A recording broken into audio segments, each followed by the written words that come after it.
It is my absolute honor to introduce someone very special. The woman who keeps things organized, moving, funded, and functioning, even when we're all doing African meeting style. Please help me welcome Martha Foster Lucas, the Executive Director of Washington State Coalition of African Community Leaders, Wscacl. Now, quick background. Martha has been around since 2021. Actually, I think it's longer. I mean, even since 2019? 2019. Yes. But she became the Executive Director of Wscacl in 2021, meaning she literally helped build all of this, right? Not really. And No. No. And that is no small work for anybody. Martha has multiple identities. She is Tigray Ethiopian. She's African American. She's a proud Seattleite. We don't have a lot of that. She's a Garfield bulldog and a double husky. All the huskies in the room. At this point, Martha represents more communities than some embassies. She is truly a Pan-African, a Pan-American, and a Pan-everything. She brings her wisdom of a healed survivor, decades of youth service, management experience, racial justice, organizing, and policy experts. In simple terms, Martha knows how to fight for the community and still get the paperwork right. Because advocacy without organization is just noise. So under her leadership, Wscacl has secured over $3.1 million in resources. Expanded programs, developed intergenerational leaders, and strengthened African unity across Washington. That is not magic, my people, that's serious work. And somehow, on top of that, all of that, she still serves on more boards that I can pronounce, including she is an alum of the Puget Sound Sage Community Leadership Institute. Oh, great technology. Just hold that thought right there.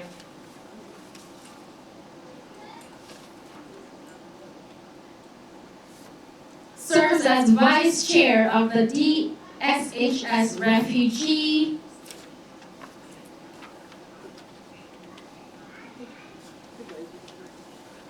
See, this is why I don't like technology. I'm a Gen Z, but I can never get this right.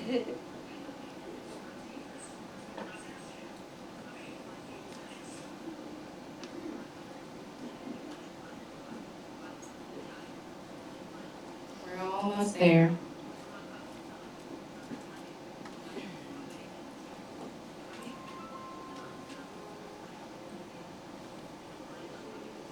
There we go. DSHS Refugee Advisory Council, Front and Center Community Council, and Washington Women's. At this point, if there's a meeting in Washington, Martha's probably there. So welcome, Martha. And today she will share with us an overview of today's event, highlights from the past year, and exciting updates about Wscacl new membership program. Please give her a round of applause and your full attention. Martha.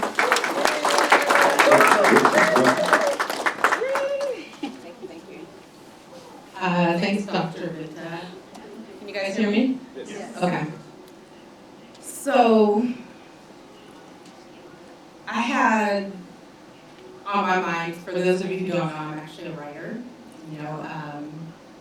and so when I start to actually sit and go over what I'm going to say, I like to have the faces behind, the messages, right? And I'm going to try not to get emotional, but I'm so excited for you guys to hear the youth panel coming up, because some of us met, and they are inspiring, to say the least, but they are the reason that a lot of what she said, a lot of the work a lot of the pain is worth it because they really know how to lead us if we let them. And so in my talk, I'm going to, I want to start off by saying some things that are going to be uncomfortable. If you notice what this room looks like, it's deliberate, right? My predecessors often wanted me to bring all the folks in here. But it's a dark time now, and there's a lot of uncertainty, there's a lot of fear, and we have safety issues. And yet we're still finding a way to fight each other. We're fighting over $10,000. We're fighting because Martha forgot to say hi. We're fighting for so many things that don't matter when our kids' lives, our lives, are on the line. And I know when you don't grow up in America, maybe you don't understand the level and the type of racism that you encounter since you were a child. I still remember the first time I was told the N-word, and I didn't even know what it meant, but I knew it was ugly and it was mean because of the way he said it, and I was 7. So there's a lot in systemic racism that I know that you can touch on, but if you grow up back home where everyone looks like you and you don't really consider yourself Black, it's hard to really grasp with all the things that you kind of have to learn. And also when you have kids, right? You're trying to navigate your kids. So we all have strengths and we all have weaknesses. But since I was a child, I always wanted to be the reason to support someone's weakness and have them support my own. That's just been my philosophy. And how I got here was, I do want to acknowledge, because we don't always give each other flowers while people are alive, that my mom and my aunt, really were spearheading the Tigray community development. Our house was a place everyone came in. They had friends that were Vietnamese and everyone, so I didn't see things that other people saw. Because I'm very proud that our culture is more open, and so that's why I can do what I do, and not judge you for maybe something you say today that I didn't really like, but I really want to talk about some stuff. Okay.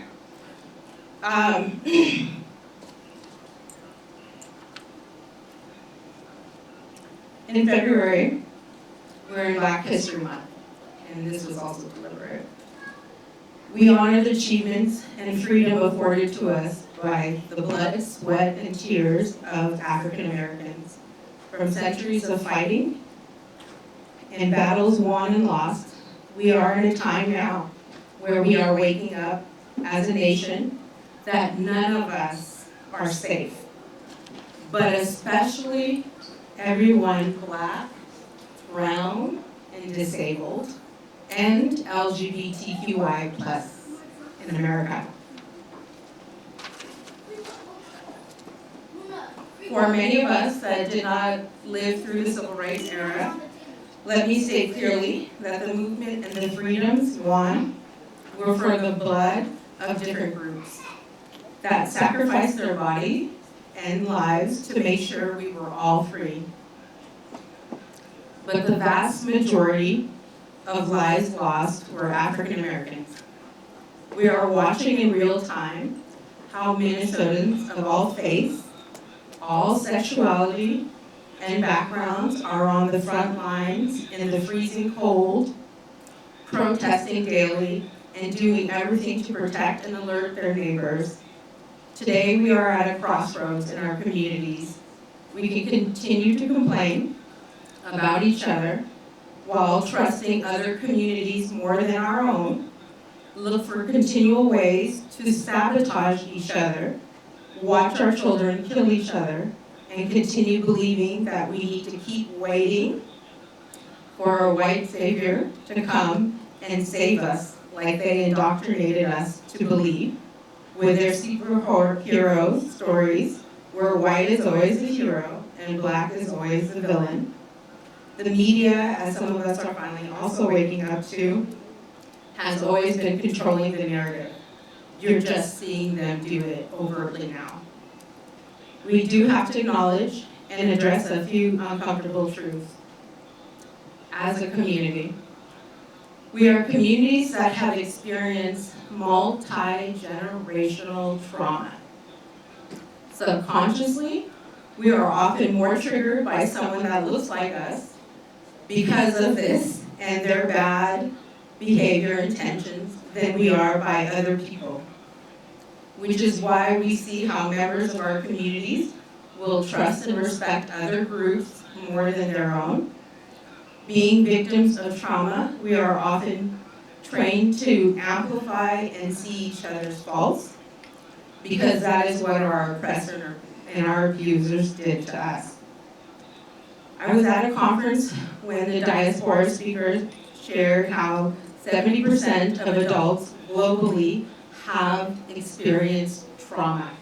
70%. As a healed survivor, I can tell you that you will never succeed long-term in your personal or professional life without addressing the trauma. I know that is a bold statement, and I know not everyone will agree with me. But any survivor knows it's a fact. Being a survivor gives you vision and instincts not everyone understands and most people dismiss. Many people will call survivors wise, as they will consistently be the visionaries that foresee patterns of behavior and outcomes that end up eerily being true. Survivors that have the opportunity to seek assistance and travel down the healing journey come out courageous and unapologetically speaking truth to power on behalf of their own mental health, the betterment of the community at large, and ensuring protection of their family, co-workers, and friends. It can take a victim of abuse months to decades to travel the healing journey, and there are two ways people can choose to respond to others around them. That victim wasted years of their life, you can have, or you can say they have gifts of insights and wisdom that can arm them to truly experience joy, compassion for others, and unapologetically freedom to reach your highest potential. How we choose to react is actually more important than the trauma we experienced.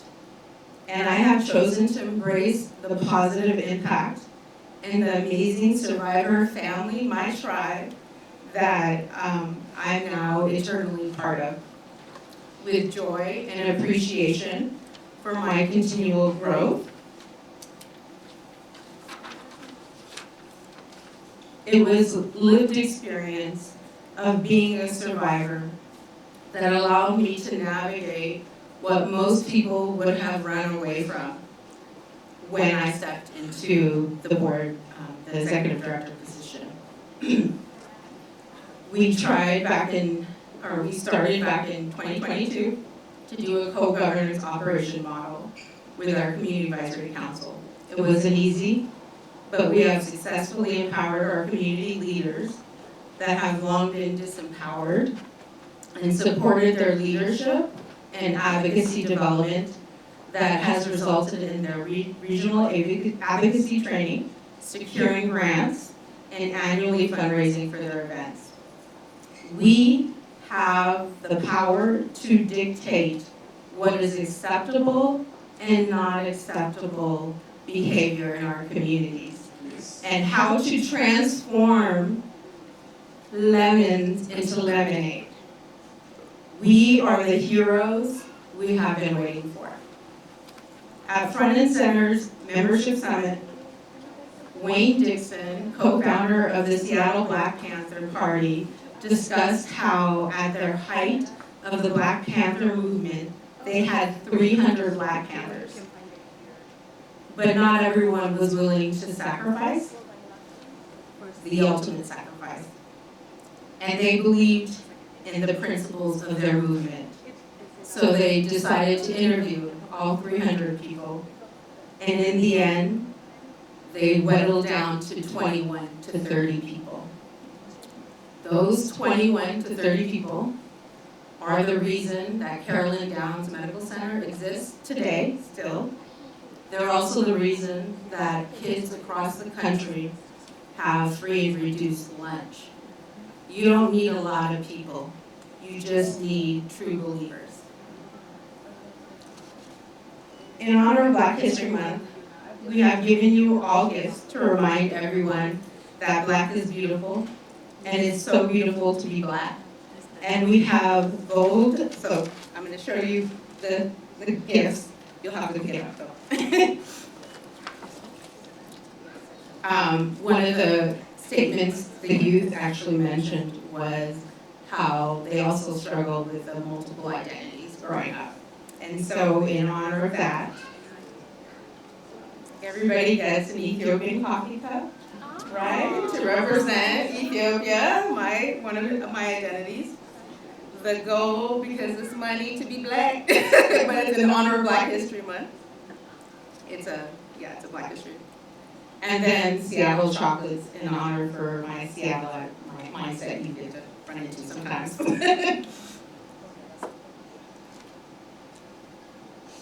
And sorry we didn't get to show you guys, but we have your flags all here also represented. The centerpiece that we didn't get to was actually supposed to have African countries and also Caribbean countries and also African American, the Pan-African flag. Also, I want to point to the new banner, if you haven't seen it. The summit planning team, which I do need to honor, they made this all happen, but they helped design that. There was an original artist who started it, but they actually designed the redesign. And so if you notice, it's actually accessories of a Caribbean arm, with the bracelets, the hook bracelets. It's an arm of an African person, and then there's an arm of an African American person with a Juneteenth flag on it, and they're all holding the state of Washington up.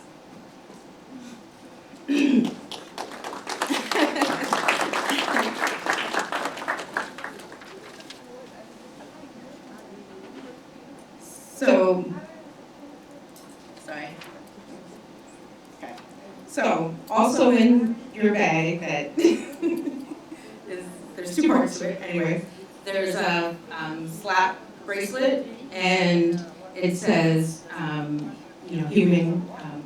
remember human kindness, so that we can also give each other grace. When someone says something crazy to us, we might need to hold that bracelet really tight. We also have a Black History bookmark in there as well.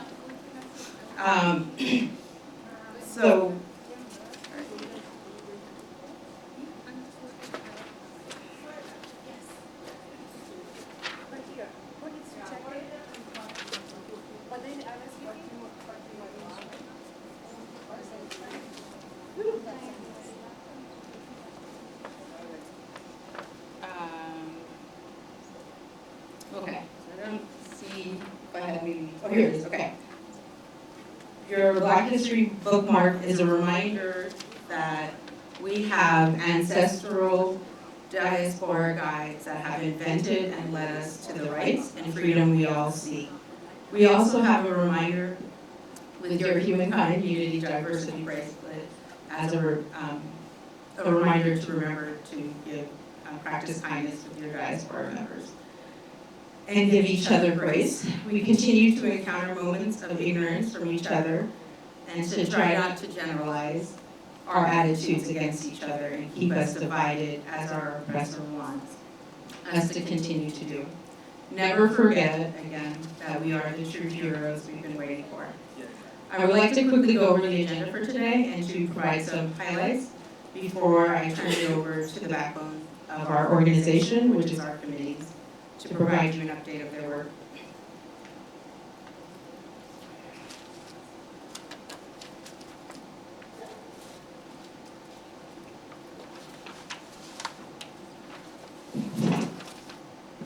Founded in 2017, Washington State Coalition of African Community Leaders, or the Coalition, was started by a handful of African community member organizations committed to working across their communities to share scarce resources and build influence with one voice. Today, Wscacl has over 180 Afro-diaspora members from Africa, African American, and the Caribbean. Just 20 coalition members have a combined social media reach of 140,000 community members across the state. Our current board members are Modesta Mo Chada, right there, Nazari to the front, Nasari Consolata, board secretary, Emile Blanc, treasurer, Selena Green, vice chair of communication, Dr. Sagai Abraha, chief medical officer, Sam G. Harrell, chief information officer, and myself as a non-voting staff member. For those interested, there you go. QR code alert, guys, we're gonna have a few. For those interested in joining the diaspora community and bringing value to Wscacl to make it sustainable, we have immediate board vacancies, and you can apply at the green QR code above before March 30th. We will have a Zoom board member info session at 6:30 p.m. Tuesday, March 3rd. Please contact community leaders with an S, WA@gmail.com if you're interested in attending the Zoom info session. And in the interest of time, I'm only going to touch on one program and one achievement today. Started in 2019, Wscacl's youth program, started in 2019, Wscacl's youth program now has 23 young and youth adults, 23 youth and young adults from 7 different African communities residing in Kings, Snohomish, and Pierce counties. And some of our youth and parents are in the room right now. So can you give them a round of applause for making it out? There you go, Pops. After empowering youth through presentation and advocacy training, they developed their own advocacy campaigns, which resulted in elders registering to vote, some for the first time. The youth program has received recognition and awards from the African community and the UW School of Public Health. In 25,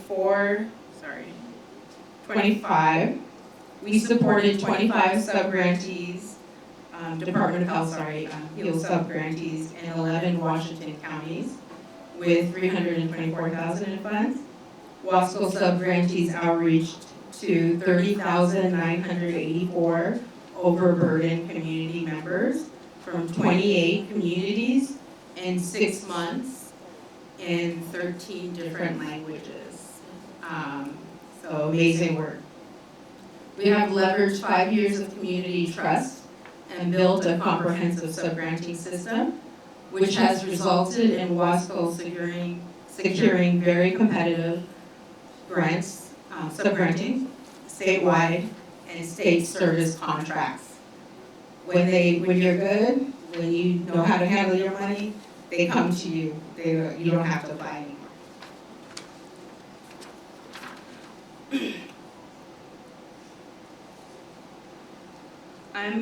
I'm excited to announce the launch of Wscacl's 3rd round of Department of Health HEAL funding in April. I want you to know that we are one of 2 organizations in the state that secured this funding.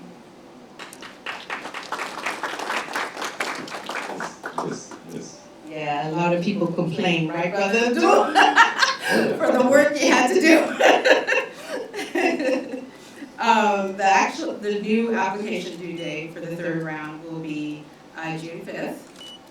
The second sub-grantee and us had a meeting to make decisions. We wanted to stagger the applications so that you're actually having 4 different opportunities to get funding. Okay. We will host an information session on March 17th to learn more, and we will send that out. For nonprofits with less than $500,000, we are also happy to share with you that Seattle Foundation's Neighbor to Neighbor grant application is due on April 30th. It's actually due every quarter. There's always an opening. And it's also great to know that it just increased. It used to be $7,500 and they increased it to $10,000. Through our guidance, several Wscacl members have received this grant since 2020. And I want to emphasize they actually listened. Okay? All right, okay. Those are the ones got it, the money. Wscacl's next board election will be held in the summer and fall area. Okay? I'm going to repeat that a few times so you know. And this sorry to leave, right? So, today, we are also excited to share some news about membership. We're launching Wscacl's membership program for the first time. In 2019, Wscacl's previous board, before Hannah and I came on, developed the requirement that members had to be in good standing, also known as pay their dues, before they could exercise their right to vote for board elections. So, are you seeing the theme? There's a lead up. So, in the 2022 Board of Directors, which Hannah and I were part of, chose to retain that actual requirement, even though we have not enforced it in 6 years. So today we are going to launch that.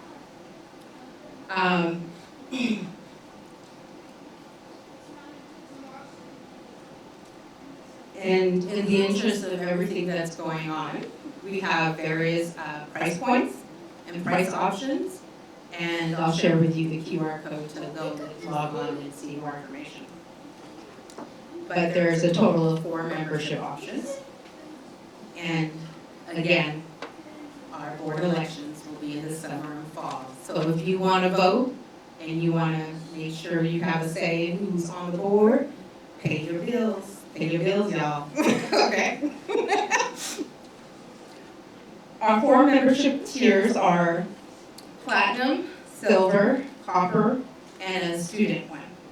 Platinum tier includes benefits such as an annual free 4-hour photo and video session for your community or business event by our favorite photographer, Daniel Bingo. Bingo Vision right there in the front. He does amazing work. You know, that was a drug deal.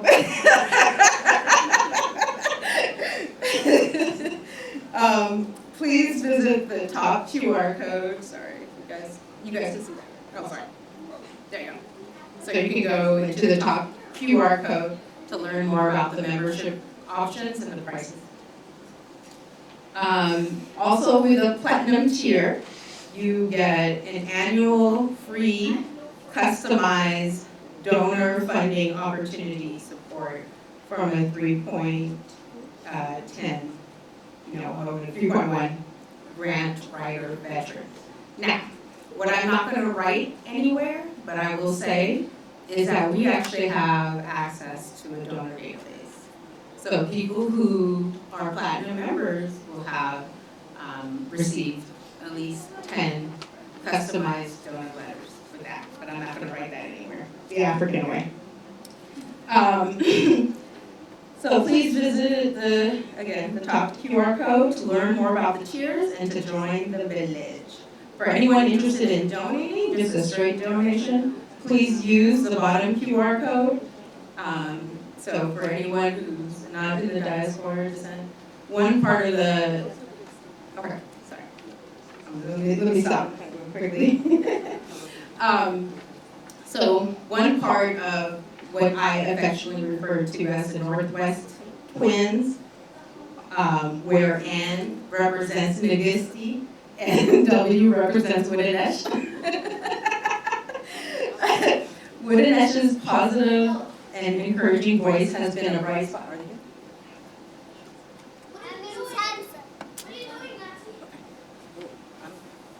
Okay.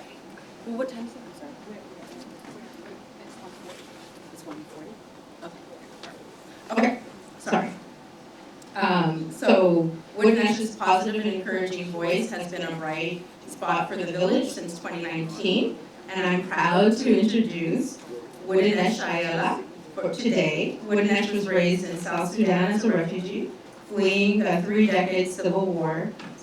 Widenesh is the co-chair of Tigray Community Center of Seattle, and the co-chair of the Tigray Women's Association in Seattle, and is committed to improving the lives of Black immigrant families and ensuring our next generational leaders are supported in taking on leadership roles. Widenesh provides highly sought out Ethiopian coffee ceremonies with her twin at community events and provides decorating services to preserve Tigray Ethiopian culture. And that is what you guys are seeing today on the tables. So, thank you, Widenesh. So I'll quickly go ahead and introduce Modesta, known as Mo. She is the program director of the Association of Zambians in Seattle, Washington. Connect to Care Community Hub, and Director of Operations for Visiting Angels. Mo serves as Wscacl's board chair and is the vice president of Wscacl's co-founding member Association of Zambians in Seattle. She is a regional healthcare strategist, community systems leader, and business development consultant dedicated to advancing health equity and strengthening culturally responsive care across Washington State. She is an alumna of United Way of King County's Project Lead program and program director. Mo, we are so happy to have you join us today. Please, for your orders.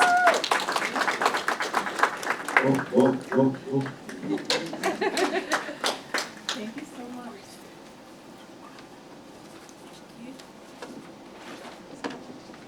Okay, good afternoon, everybody. Wow, it looks so beautiful from up here. I love to see all the CEO faces here. Welcome, everybody. One second here. I did not write down any notes. I'm doing it last minute. So, distinguished guests, selected officials, community leaders, partners, youth, elders, welcome. It is truly an honor to stand before you today as a board chair of the Washington State Coalition of African Leaders. When I look around, my eyesight is bad. When I look around this room, I don't see organizations. I see stories. I see journeys. I see sacrifices and resilience. Each one of us represents a community that has crossed oceans, carried culture, strength, and hope for a better future. That's what I see, those stories. Today is not just a summit. It is a celebration of collaboration. Wscacl was built on the belief that when African communities come together, our collective voice becomes stronger than a single organization alone. And you guys have heard that reflected from the AD and from everybody that I've met. So we have so much power when we're organizations together. Over the years, we have grown not only in numbers, but in impact, advocating for health equity, cultural preservation, youth empowerment, and policy change that centers on our people.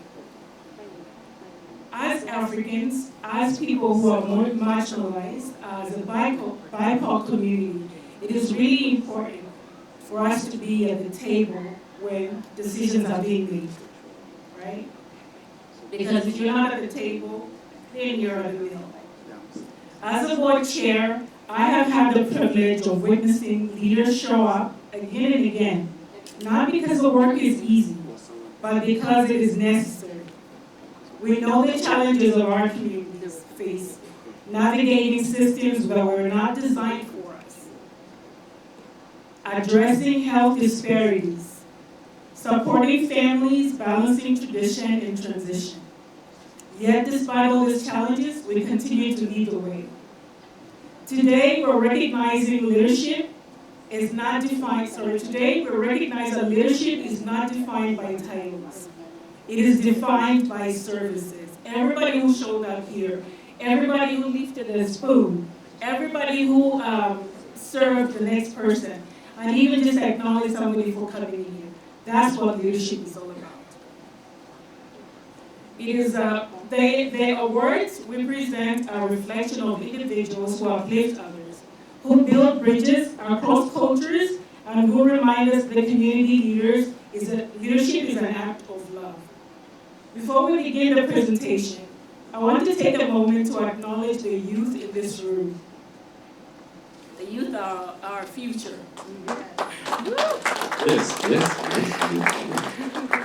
You are not just the future, you are the leaders right now. Your voices, your innovation, your courage inspire us to keep pushing forward.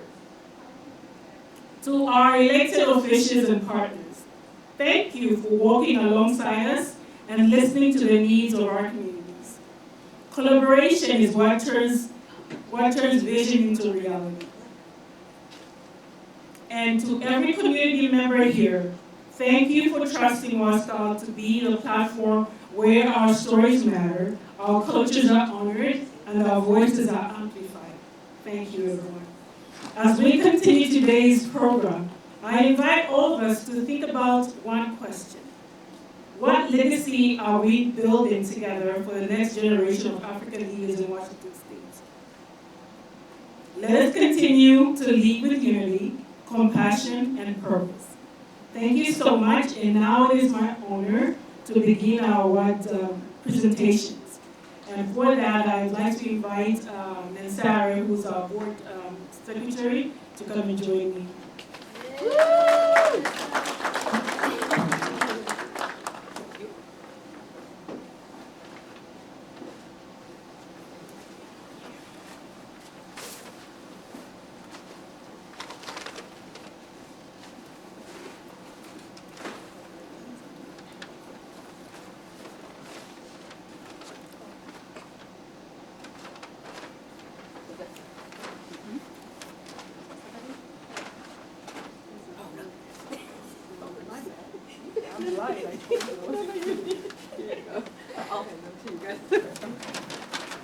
All right, so we do have these wonderful awards to give out. These gifts that we're giving out are just a small token of appreciation for all the work that these leaders continue to do in our base. We're very much appreciative. We could do more, we would, but please help me in passing this on to Dr. Wscacl.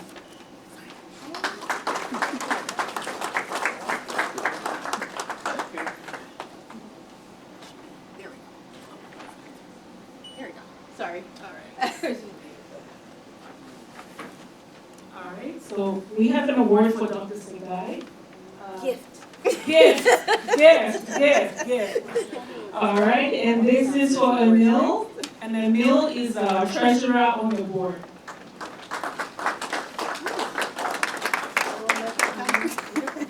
Okay. Oh my gosh, don't fire me. I don't know what yours is. You have one too, Mo. Okay. You have one too. I don't know what And this is for our secretary, our board secretary, that's Sarah. Thank you for all you do. We have a few more, just a minute. All right, and this is for me. I am appreciated. you are. Love you.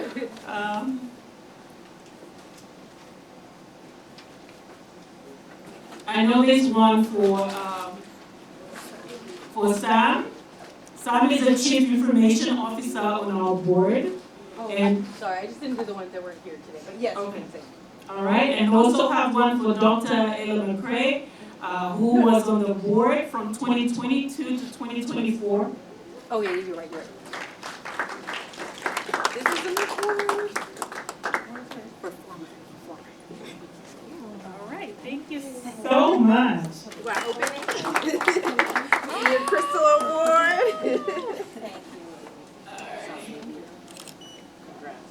All right. So moving forward, thank you so much, Dr. Ella. We have a gift for Chris Lovings.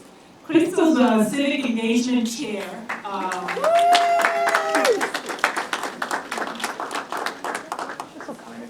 Thank you. We appreciate you. This will be followed by Sibongile Sivo Chadia, who's the joint committee chair. Okay, yeah, she's Not not here? here. Okay.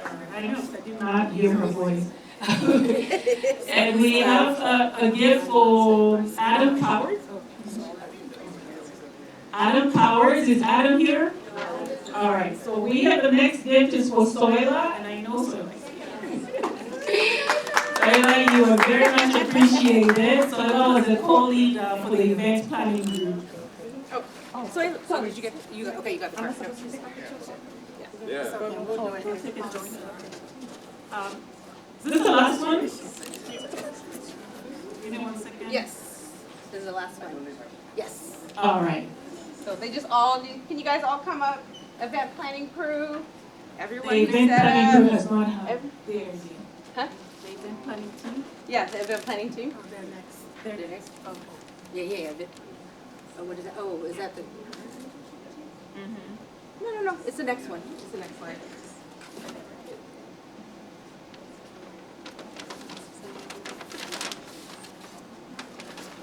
Yeah, it's like all their names, right? Here. There you go. Yeah, that's it. All right.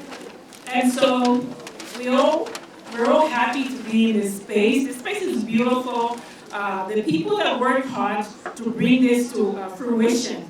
I know there's been meetings, lots of meetings. There was so much planning behind this, and it's all done by the event planning team. So to show appreciation, to let them know how grateful we are to have them, we are giving gifts to them as well. So if I can have Zafu Aragai, Oh, she's not here. She's not here. Okay. It's okay. Wudinish Ayele, And you want to say what's on the back of the t-shirt? You want to read that? All hands on deck. That's All hands on deck. that's literally what it meant. all the time. Thank you. Sibo's not here. Nansare. Again, now Nansara, let me tell you something about Nansara. All of us are here. We've seen her sit the whole time she's been here. That's only because she's out. She cannot walk. She had an injury. Otherwise, you would have been seeing her flying all over the place. Exactly. All hands on deck. That's the real definition right there. Awa Drame. Miss Awa. A woman that feeds us. Thank you, Ma'awa. Moses Fatroma. Thank you.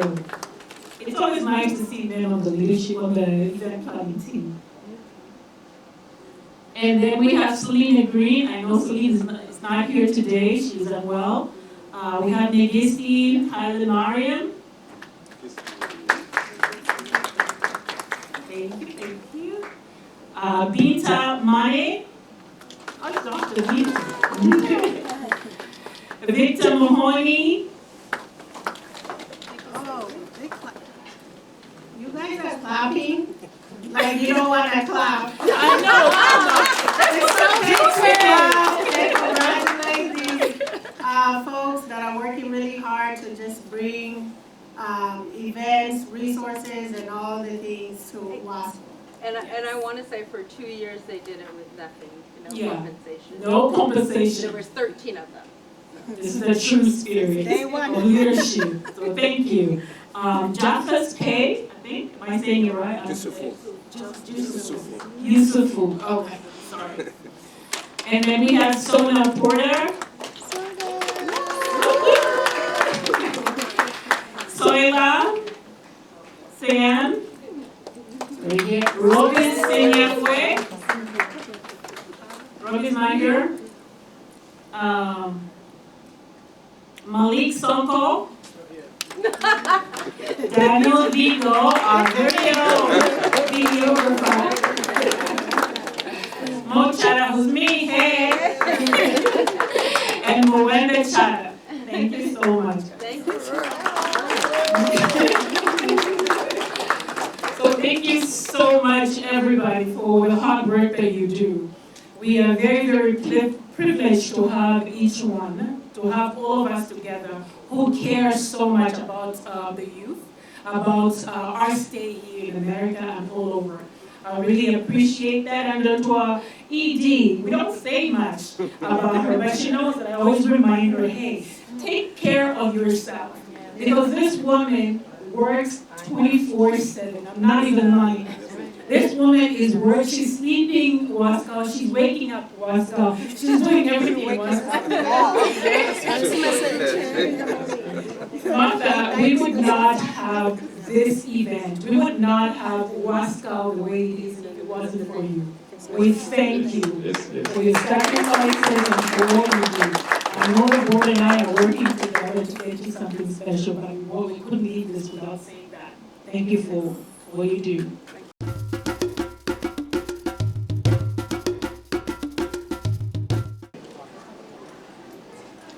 All right, ladies and gentlemen, now it's time for our panel that will be moderated by Andrew Ashiofu.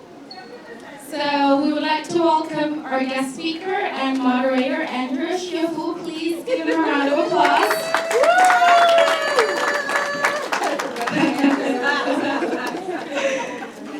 Real quick, just a few housekeeping things for our panel.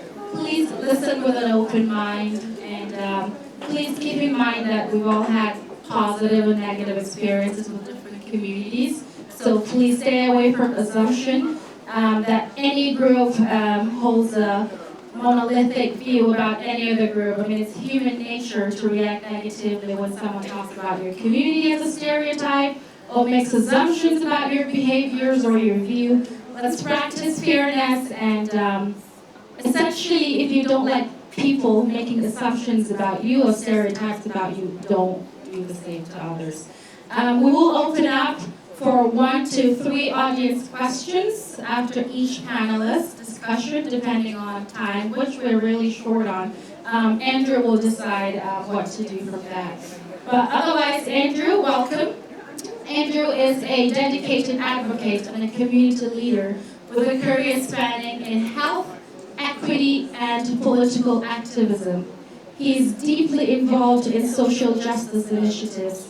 Andrew holds leadership roles that demonstrates his commitment to equity and representation, including chair of Washington State Stonewall Democrats, co-chair of the Seattle LGBTQ+ Commission, former co-chair of Wscacl Civic Engagement Committee, and vice chair outreach for the King County Democrats. Welcome, Andrew. Please give him a round of applause. Thank you so much.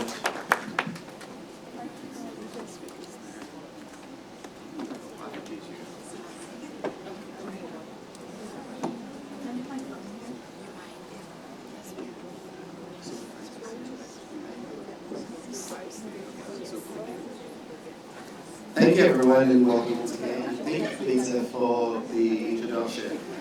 Today, we're going to have 4 amazing elected officials across King County. The first person I would like to introduce to the panel is Dr. Steve Woodard, the Mayor of Mount Lake Terrace and Vice President of Community Engagement and Volunteers of America, Western Washington. Service is his calling. Dr. Woodard has served on several boards and commissions, and is known for his advocacy of education and public service, including through his prior role as a college administrator and his ongoing engagement with Teachers of Color Foundation and Foundation for Edmond School District. Please help me welcome Mayor State. I would like to introduce our next guest panelist, and that's Deputy Mayor of Shoreline and also one of ours, and that's Eben. Deputy Mayor Eben, he's a community driven leader, a proud father of 4 daughters, and enjoys playing the drums in his spare time. We do have some drums at the back, so we expect some. A technology entrepreneur and business leader. Eben is the co-founder of 4 software companies. 4. I mean, come on now, 4 software companies. And currently serves as CEO of EPOPS, Solutions Fintech Technology, Eagle Pay Corporation, and Deep Technologies LLC. In his public service role, Deputy Mayor Eben works alongside 6 fellow council members to help govern the city of Shoreline, a vibrant and growing community of approximately 61,000 residents. Please help me welcome Deputy Mayor Eben. Our next is the CTAC City Council, and we're really sorry about the whole airport drama from anyone from CTAC. I still call it CTAC, okay? Senya is a proud Ethiopian American community leader, public servant, and advocate for equity and justice. At just 24, was elected to the CTAC City Council, becoming one of the youngest elected officials in Washington State. Has since served as deputy mayor from 2022 to 2024 and present, and continues to lead on critical issues as chair of the city's administration finance committee, and throughout her work on regional committees focused on parks, recreation, gun violence prevention, as well as National League of Cities, Human Development Committee, which focuses on advancing policies and initiatives that support education, housing, health, and family well-being nationwide. Above all, is a proud wife to Lucas and mother to 3 young boys. Please help me welcome CTAC City Council member. Okay, I'm from Seattle, so I'm partial to the last speaker, who's also a very good friend of mine. I would like to introduce City Council, newly elected, in a very well-defined way. The people gave her the power. The people spoke in the ballot, having one of the highest margin victory ever in a long time.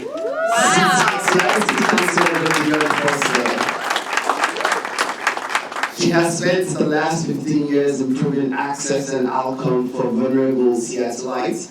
Her career spans the non-profit, government, and philanthropic sectors, where the common thread has been commitment to service. Councilmember Foster holds an undergraduate degree from George Mason University and a Master of Social Work from the University of Washington, go Huskies, where she later served as adjunct faculty. Councilmember Foster was most recently the Executive Director of Washington Progress Alliance, where she invested in research, organizing, and policies to improve outcomes to the LGBTQIA+ community, immigrant and civil rights, housing equity, and improving representative governments across Washington State. Councilmember Foster is a proud resident of South Seattle, where she's raising her family.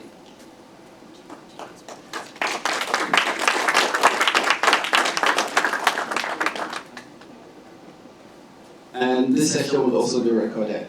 That's okay. So we have a set of conversation questions or discussions, and we will do maybe 1 to 2 minutes per speaker, just to go around time and see how much we have time left for the conversation and questions from the audience. So one thing I would say is for community members that are looking to get help from their city government, what type of policies or ordinances can non-profits, businesses, or community members come to their local council meetings to get assisted with? Can you name at least one specific example of a policy or decisions you consider in council to help community leaders? Thank you, Mayor. Sunday Duse here, City of Wscacl Deputy Mayor, and I agree with everything they have shared already. I do want to add, in the City of Wscacl specifically, we have a city council, city manager form of government. So what that means is that our 7-member elected body, as a council member, our job is to bring forth policy, shape policy, adopt policies, and adopt the budget. The job of our staff is operations. They are supposed to execute the vision of the council through programs and services that they provide to our community members. And so where does our community, our business owners, our residents come in? That is where you bring in your lived experience. Just as the previous speakers shared, it is so important that you have access directly to your elected officials, directly to your city staff, and that could be through any form of communication. We have social media now, we have other public forums as well. And I know in the city of Wscacl, we host a lot of public events, and we really try to be intentional. We go to our apartment buildings. We go to our businesses door to door. And we have forums such as boards and commissions for members of the public to participate. And that's actually how I got involved in government, is by serving on a commission. And people said, hey, there's issues happening in the city of Wscacl, please run for office. And so it really is a forum for change. In the last 6 years that I've served on the council, almost everything that I have brought forward has been from members of our community. Last year, we had a beautiful proclamation day. We hosted our first ever Ethiopian Day around the soccer events. We had a coffee ceremony in City Hall during our meeting. We had a recess, and there were children and music and dancing and bunna, and it was so beautiful. We have brought and partnered with our nonprofit, African Community Housing Development, to bring a farmer's market, a BIPOC farmers market to the city of Wscacl, not only increasing access to farm fresh food, but increasing the economic vitality in our communities. And so lifting up those farmers and lifting up those businesses. And so again, I can give you dozens and dozens of examples where we have increased access to services, programs, education, and resources because of the ideas that have been brought forward from direct members of our community. So my advice is come with data, come with community signatures, testimonies, and with a clear policy ask. We may not be able to invest in everything, but we do have the ability to change policies and amend our budget. And so please stay consistent, stay active, and thank you so much for having us here. This is great. I want to talk, I guess, about for Seattle, since I'm only a Seattle council member here. So we have a little bit of a different. Is this echoing or is this okay? Okay. We have a little bit of a different structure because we elect our mayor and we elect our city council separately, which is different than the system that Deputy Mayor was just talking about. So we have a 9-person city council, and we have similar responsibilities in terms of passing the budget. And one of the things, I guess, the story that I'll tell that gives the example of how the communication with city council can be really helpful is I've been in this role, I think 7 weeks or something like that. But I was out in community and I was talking to somebody about youth engagement, and there were some parents there were some parks employees there, and I was like, what's going on? What do you guys need? What kinds of gaps are you experiencing? And they were like, yeah, so we have the late night team program, but we only have it 2 nights a week, right? And we wish that we had it more nights a week so we could build relationships, so there was more consistent place for people to be able to go and access, right? So I come back to City Hall and I say, how much would that cost for us to do that? Where could we find the money from to do that? And that gives me the opportunity now in February to start answering those questions before we have the opportunity to work on our budget in October. So sometimes it's just as simple as saying to somebody, here's what we're missing, so that we get a chance to understand if we can either change budget or change policy to deliver on that thing that is missing. I also think part of Andrew's question was about like the breadth of what city councils can do. And most everything, right? And sometimes we may say, actually, we want you to go to the mayor's office first. So I'll give you an example. Does anybody live in Seattle? Okay. So right now in Seattle, we last fall passed the Families, Education, and Preschool Promise Levy. So somebody's phone alarm's going off. Oh, sorry. Yep, okay. So we passed the Families, Education, Preschool Promise Levy. And now this year, we have to allocate the money from that levy, right? So that money goes broadly towards preschool, K through 12, and then now there's a large new bucket for mental health services. So we want to hear from community members when we're thinking about those connections between young people and mental health services, how that money should be spent. And sometimes that means somebody will email me and then I can share it over to the department who's working on that implementation plan. So when we hear from you all, we can not only just do policy and budget work, but we can be a bridge to people who are doing long-term planning.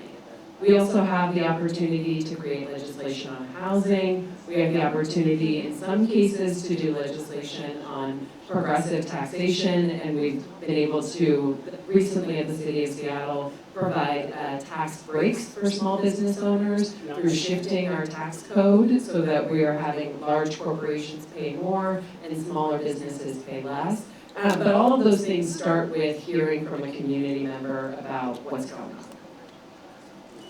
Thank you. I just want to add a quick question to this. One thing I hear from people is how do we navigate the language barrier in trying to speak to the city council and city administration? What kind of resources do you all have in your council meetings that navigates language for people? Because I know it's Robert rules of laws and all those things could be very disenfranchising to a lot of people, and we now add language to that. So what avenue do we have for language access to speak up? I'm going to try this mic. I think this is better. There's two things. So one, so for Seattle, we have full council every Tuesday at 2 p.m. and there's the opportunity to do public testimony then. I also know that's the middle of the day and the middle of the week, right? But for a lot of folks, I think maybe what is not as apparent is you can always reach out to an elected official and request a meeting. And if for language services, we have the ability to plan in advance, and then we can have simultaneous interpretation in those meetings. So I just did this recently with a group who reached out and asked for a meeting with my office, and we have headsets, and then an interpreter comes, and then we'll be able to plan for a longer meeting in those instances so that we can have that simultaneous interpretation happen. So that's absolutely an opportunity, and all it takes is sending an email and communicating about that need. I also know for a lot of the engagement events that the city does, they will either have somebody doing interpretation depending on the focus of the event, or they can provide it upon request. Thank you so much, Councilmember Foster. Yeah, so I think this is an important question, and you can demand it, is my answer. It is your right. And that is something that I'm very passionate about as a daughter of refugees, as a bilingual person. I tell people all the time, there are still, despite who's in office, you have federal protections. Title VI says that we cannot discriminate on race, color, or national origin. And national origin includes language access. Your government should be providing you access to language access, whether that's in the form of interpretation, as Councilmember Foster said, translation, transcription, American Sign Language, whatever it is, we should figure it out and we will make it accessible. It is as simple as asking. The other thing is that it should be timely, right? So sometimes it will be, virtual versus the in-person simultaneous, but the more advance notice, the better.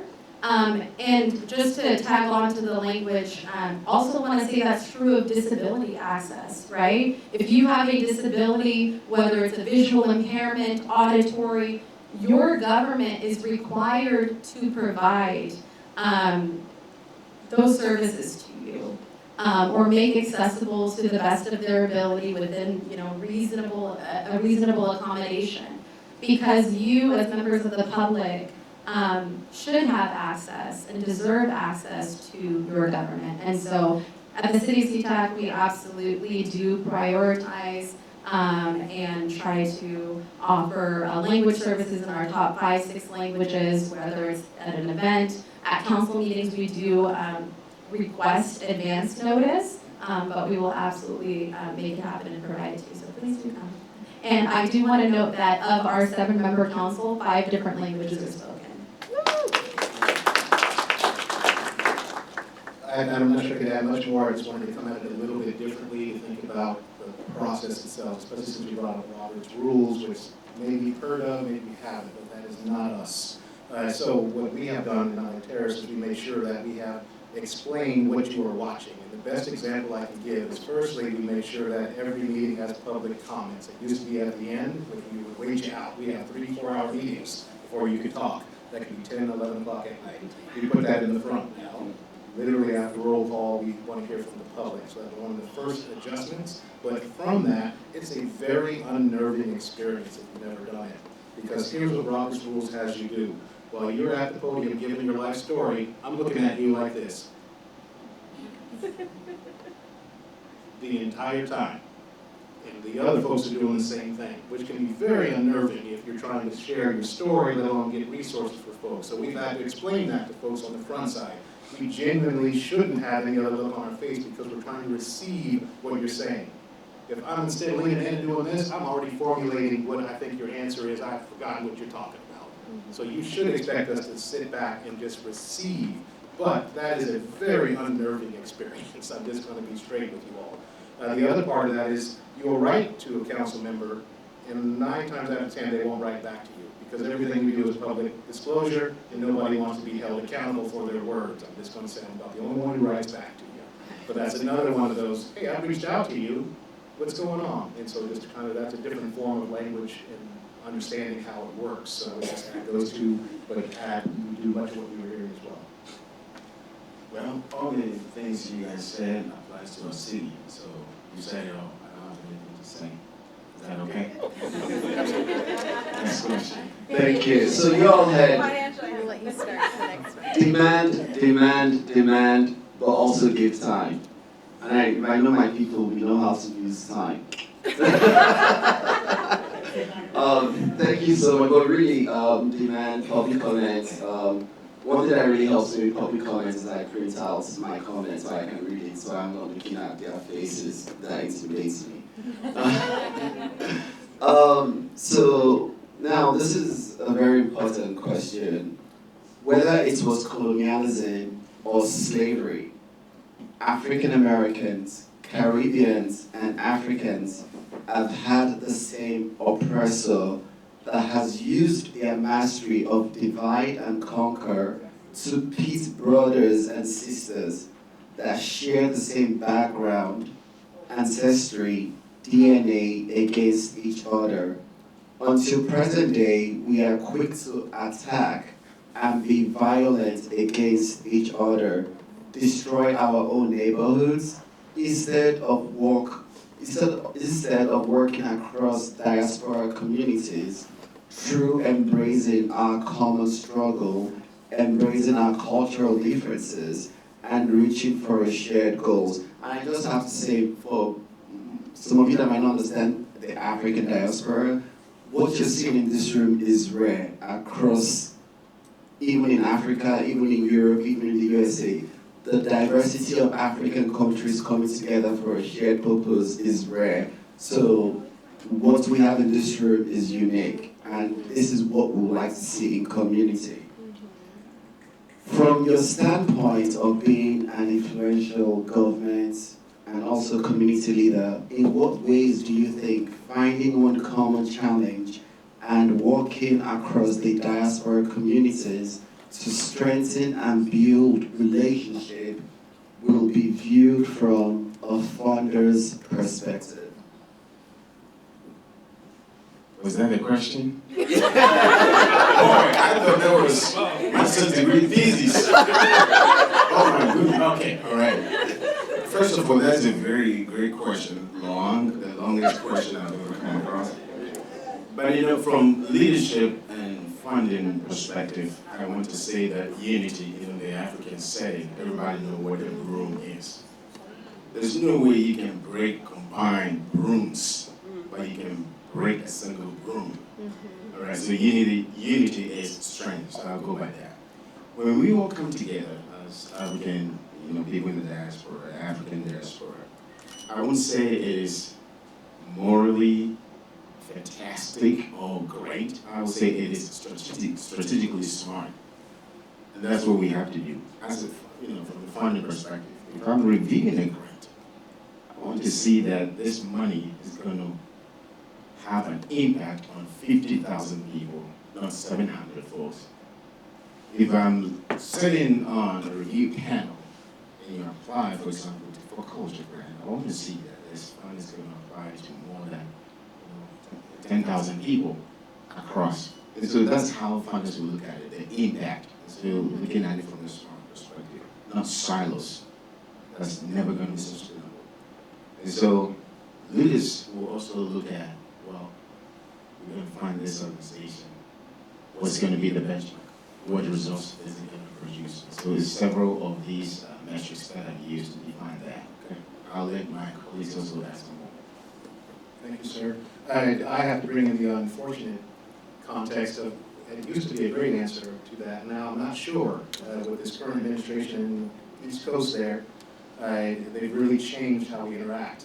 Now that said, before this administration came in, what we were seeing is funders saying no longer, nothing with us about us, nothing about us without us. That language where we're expecting to see, if you're going to be working in communities, they should be represented in that as well. Where I've seen that the most successful is with the health department in Snohomish County in particular. As we were coming out of COVID, we did some wonderful work. I think it's that I worked for Volunteers of America, Western Washington, which is to say we're in a lot of communities. Well, COVID really, as you all know, ravaged every single community, but some were further back in terms of getting out of this mess than others because of, going back to language, wasn't accessible, the imagery wasn't working. I mean, there's a lot of reasons for that. Well, the health department went in to talk specifically to communities of color, but knew they couldn't do it with their current makeup of mostly white folks.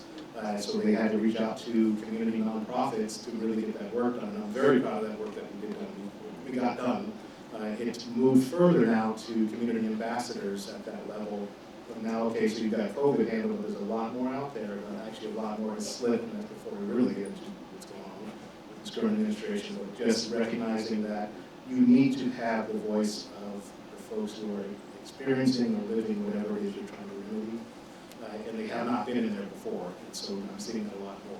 But that said, with this current administration, it's been shaky. Absolutely, you're seeing funders step away. So a shout out to amplify for not doing that. In fact, they made it clear they stepped up because you all stepped up. So we need more folks like that doing that work. Yeah, thank you so much. I mean, you all covered it. I think that, we have seen time and time again, and historically, that is what oppression is, right? They want you to be stuck where we're at and where we've been. But I have seen a change in the way that funding is operated, at least within King County. And so I will say that at least here in the city of Wscacl, we are being very intentional. We are noticing that these siloed small investments are not resulting in the outcomes that we want to see, that they're not sustainable. And so what I've been noticing, and I also prefer to support, are the cross-cultural coalitions. It's when multiple communities are coming together, whether it's different faith groups, those of different ethnic, racial, and ethnic backgrounds, coming together around a common issue, whether it's housing displacement, economic issues, whatever it is, community violence, prevention strategies, that is what I want to support. Not silos, but truly system change models. And so when folks are coming to us, it's hard to say, oh, I don't want to support or invest in this, because there's such great impact when you have 5, 10 different communities coming and saying, we're all impacted by this issue.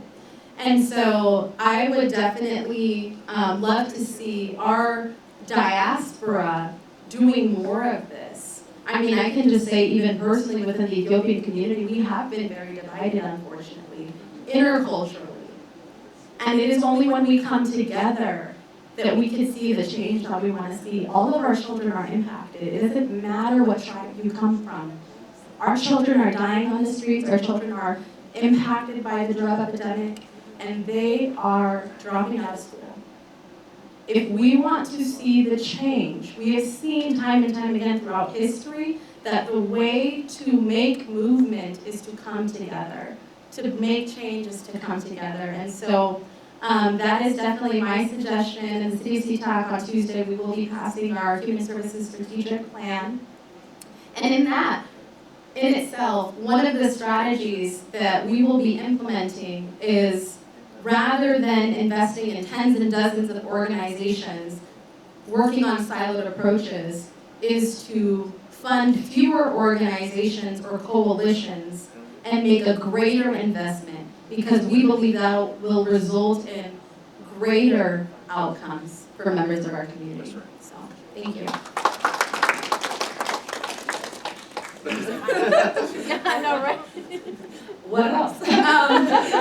No, I think that was beautiful. Like, I think that was really beautiful. I think what I want to add to it is maybe just a story. You know, I was recently at, I'm so bad with names. I was recently at, I think it was like Somali Community Center down on Rainier in South Seattle, and I was talking to folks there about their space, and they're getting ready to move over into, you know, the old Amara building on MLK. And you know what they said to me is like, we were looking for a spot for a while, and it wasn't until another group said, oh, actually, we're going to go in on this space, and we want to bring, I think it's like 4 or 5 other community groups in together, so that now they will all have access to this new building, right? And that they truly, all of these groups would not have been able to go out and do a capital campaign and do fundraising and invest in a new space. But since they're grouping and banding and collaborating together, then they can create this hub, right? And this new cultural community. And I was like, yeah, that's the power, right? That is exactly what you're talking about, of looking to your peers, looking at each other and being like, okay, what if we do this together? And then I think that also, you know, opens up the door to go for those bigger dollars, right? Because your question was around funding. And I feel like sometimes there's this message for community-based organizations to go for like the small, you know, the 5,000, the 10,000, the smaller size grants. And, you know, even though the need is so much bigger than that. And so through that kind of collaboration, I think it opens up the door to do those bigger things. And then I will say one thing kind of counter to my own point, which is, you know, also sometimes needs are unique, right? And that's okay too. You know, like when you think about like whether it's first gen or a specific language need or a specific thing that's happening in your cultural community, like that's real too, right? And I think that for folks who are funding and, you know, in a different role now, like that you have to be able to say, no, you need to hear me on this. This is specific to my community. So I don't think we should be asking people to shy away from that. Thank you, and I think that goes with the theme of the event today, standing in unity. We since 2025, we've seen our identities erased on the federal level, and we're talking about working across communities. We've seen where we write grants and we're told, even when we do grant reporting, we cannot say black, we cannot say the women, we cannot say this or that. As elected officials on the city level, we feel that's our last line of defense. So how would you, or what would you tell us, through funding and navigating the erasing of diversity, the erasing of equity, the erasing of inclusion, and everything, and the rise of white nationalism happening? How do we navigate that together at the same time trying to get funded? What can the city do, and what can we do together with the city? Yeah, thanks for that question. I think it is all about knowing who you're talking to, right? So when it comes to seeking resources from the city of Seattle, we're not about erasing equity. That's not what we're doing, right? We're not about erasing inclusion or language inclusion. We're not about going backwards on those things, right? We've been really, really clear about that. That's not the business, right? And so I think it's about, when I say knowing who you're talking to, and I'm sure that the other panelists are going to say this too, it's like you're going to a local City of Seattle funder, I think speak your truth, right? And the same thing, I know we're in an entitized space right now. There's many other foundations in the area who've been really clear that they're not going in that direction, right?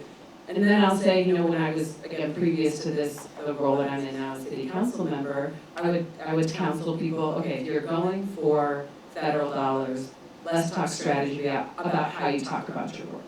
And really about knowing your audience, right? That was the thing we used to always say when we were trying to go for money. It's like, okay, you know one foundation, you know one foundation. Or you know one funder, you know one funder. So I think it's about figuring out that strategy, but also knowing that, again, when it comes to locally, we are trying to put more money in, right? We are trying, like last year, we put money into legal aid and legal defense for immigrant and refugee communities. We'll look for opportunities to do that again. We are looking at ways that we can make sure that we're passing new policy at the local level to make our region safer from the overreaches that are coming from the federal government. And we're going to keep doing that and keep doing that. So just know that here locally, we are not pivoting and we are not shying away from our commitment. Councilmember Foster, and I agree with everything that she just said. In CTAC, we are also not shying away from it. I think with all that's coming from the federal government and the scares that we're feeling, both at the government level as well as in community, right? Because we're like, oh my gosh, how do we navigate this? We don't want to put a target on our back because that puts a target on our community's back, and we know that. But we're also unafraid and firm in our values, and so we're not going to change. And so some of the things that we're working to do in CTAC is making sure that our systems create space for people to tell their stories, as Councilmember Foster was just sharing, so that you don't have to shy away and say that 32% of the program participants are Black. We don't want you to erase that. That's the reality. The realities that our communities face. And so I would just say, for us, what some of the things we're trying to do is really prioritize, and whether it's through would-be businesses or whether through it's our grant review applications and changing the structure. How are we rating our applications so that we, again, could go in with equity in mind first, so that regardless of who is reviewing that application, they have a framework that they have to follow, and again, center equity. And those who have been historically excluded from the processes and investments that we've made in the past, or my predecessors have made in the past. But so I will say that, continue to show up and speak out, and I think, having relationships with the funders, the organizations, understanding what they're looking for, right? Whether it's reviewing former grant applications or talking to the program manager or staff who are managing those funds to really understand, like, how are you prioritizing? What are you looking for? You know, and really understanding that is going to be helpful. So again, with us in the CCTAP, we'll be passing our, hopefully passing our Human Services Strategic Plan on Tuesday, and we made very specific allocations, right? It's like 30% for long-term investments, right? And so those are some of those system strategies that we're talking about earlier versus sort of one-time relief. There's another bucket of funding set aside from that. Workforce development. And so really looking at how is this program or funding structured, and talking to the folks so that you know how to submit a strong application. Thank you. I love everything I'm hearing. I'll just add Mountain Terrace's specific experience, which really the message here is make your city show you how they are committed to this. So I can tell you through our words, we are very committed to it. Our city manager is absolutely committed to equity and inclusion, but demonstrate that in practice for us. So for us, I'll use one that we haven't talked about, I think impacts this community as well, very much so. We're one of the first cities that absolutely spoke out against what's happening with ICE, right? So we publicly made a statement about that. I'm not putting a target on your back. I hope definitely make that happen. But more importantly, if I go back to that commission that I told you we helped create together, the Diversity, Equity, and Inclusion Commission, I'm very proud to say that as of about 2 months ago, we passed our first DEIC strategic plan for the entire city. So when I say we had a DEI commission, you thought, oh, you guys have food, right? No, we're going at hiring, we're going at your policies, practice, and we're doing all of that is through a lens of equity and inclusion. And the entire city has to use this rubric, if you will, to make their way through, demonstrate what you are doing in the name of equity and inclusion, not just through your words. So that's what I would add to this question. All right, thank you very much. I'm going to speak very modest, and then the African in me will come out for the last part of it. We need that. Yeah. The first part is that the city of Shoreline is what we call equity lens.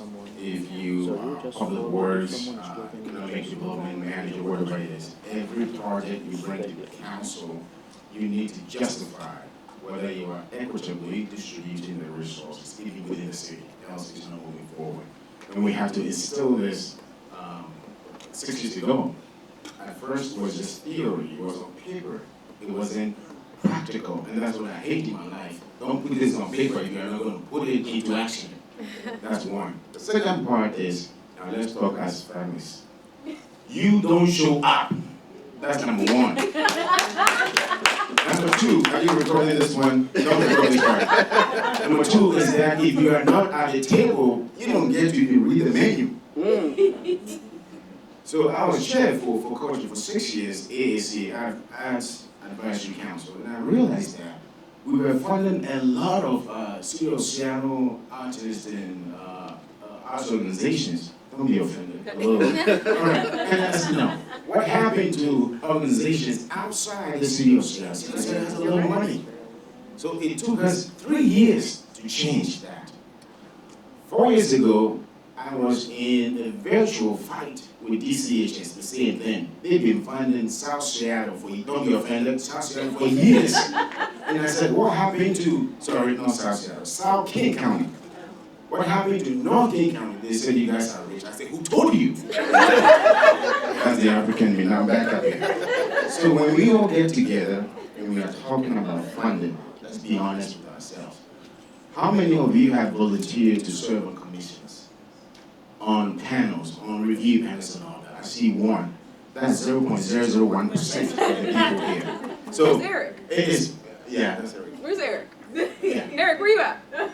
Yeah. Oh, he's Eric hiding. shows Okay, up he's for hiding. him. Yeah. He's I know, it's he's- okay, go ahead. Yeah. So please, we can talk about what the problem is here and the structures that we are trying to break down, but we have to meet ourselves halfway, okay? So that's me. Thank you for understanding. Thank you. See, Martha, I'm not the one that brings out the African. She always calls me out that I get Nigerian, but that's the way to get these things done. This is why I tell people you need to have the confidence of a white man and the audacity of a Nigerian to get this place right. That's right. Amen. So thank you all for that. We've seen.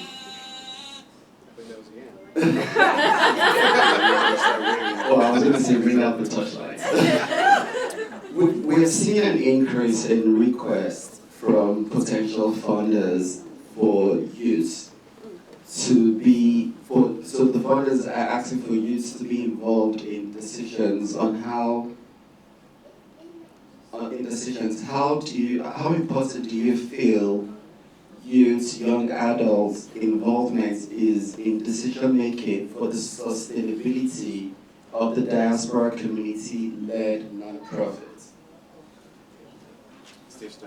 I'll go ahead and jump in. I will just say from my perspective, you shouldn't be doing anything that doesn't have a youth voice involved for no other reason than their perspective is, one, going to be impacted longer, whatever your decision being made, but they also see it differently because of that distance between whatever it is you're trying to do and accomplish.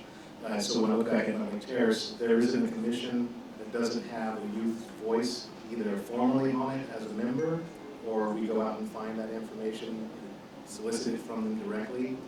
And I will say that that's our financial sustainability task force, going to who signs up for things.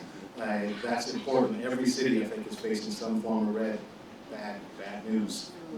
But not all of us are going to be here long enough to see us come out of that, so we should have a youth voice in that one. But then we also have it on those same commissions, as I mentioned earlier. Those commissions, not just our DEI, we also have arts, we have Parks and Rec. Their voice should be throughout the city and should be identified. And if you don't, you really should be questioning the work that you're trying to do for the quote-unquote future.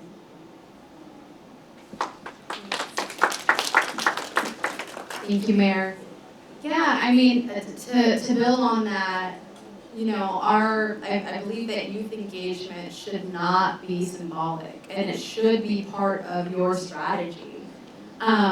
We talk about the prison pipeline a lot, but we need leadership pipelines for our youth. Who is your successor? Who is going to come after you, carry the torch, and finish the mission that you started? And so I am here and was elected at 24 because people believed in me. They created space for me. They invested in me and encouraged me to be here. And so I firmly believe that we should be involving our youth, mentoring them, allowing them to direct us and tell us what they need. It is not, it shouldn't be that they're informing us, but they are part of the solution. They are leading us, they are creating with us. Because times are changing, and I was telling my sister earlier today, I was like, I don't know how to keep up anymore. I was like, you gotta stay hip because I'm just not cool anymore.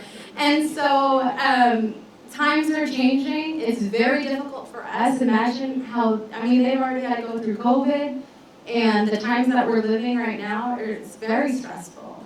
And so how do we give them space and access to power so that they can be the ones leading the next generation? Love that. I was going to say shout out to the young people that are here. I think y'all are young. Maybe you're just all moisturized. I don't know. Looking good. I'm jealous.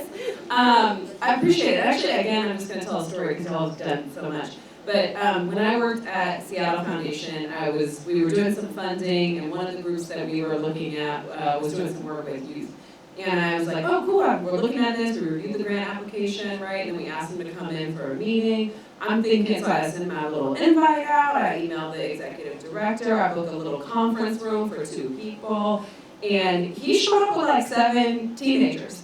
And I was like, yeah, that's correct. That's correct. Let me go get a different conference room. But I tell that story because it's a little bit like, it stuck with me in terms of like, I was like, why didn't I ask him to bring young people in the first place? Like I should have said, hey, can you bring some young people, right? And it also stuck with me in the sense of like, be that executive director when somebody doesn't ask you to show up with the young people. Just bring them anyway, right? And it was great and it was powerful because I was like, okay, I understand. I'm talking directly to you. I'm not talking about you without you being here. Even though my goal, my intentions or whatever were pure, whatever you want to say it, right? It was a gap. And that moment like educated me, right? So that's what I got.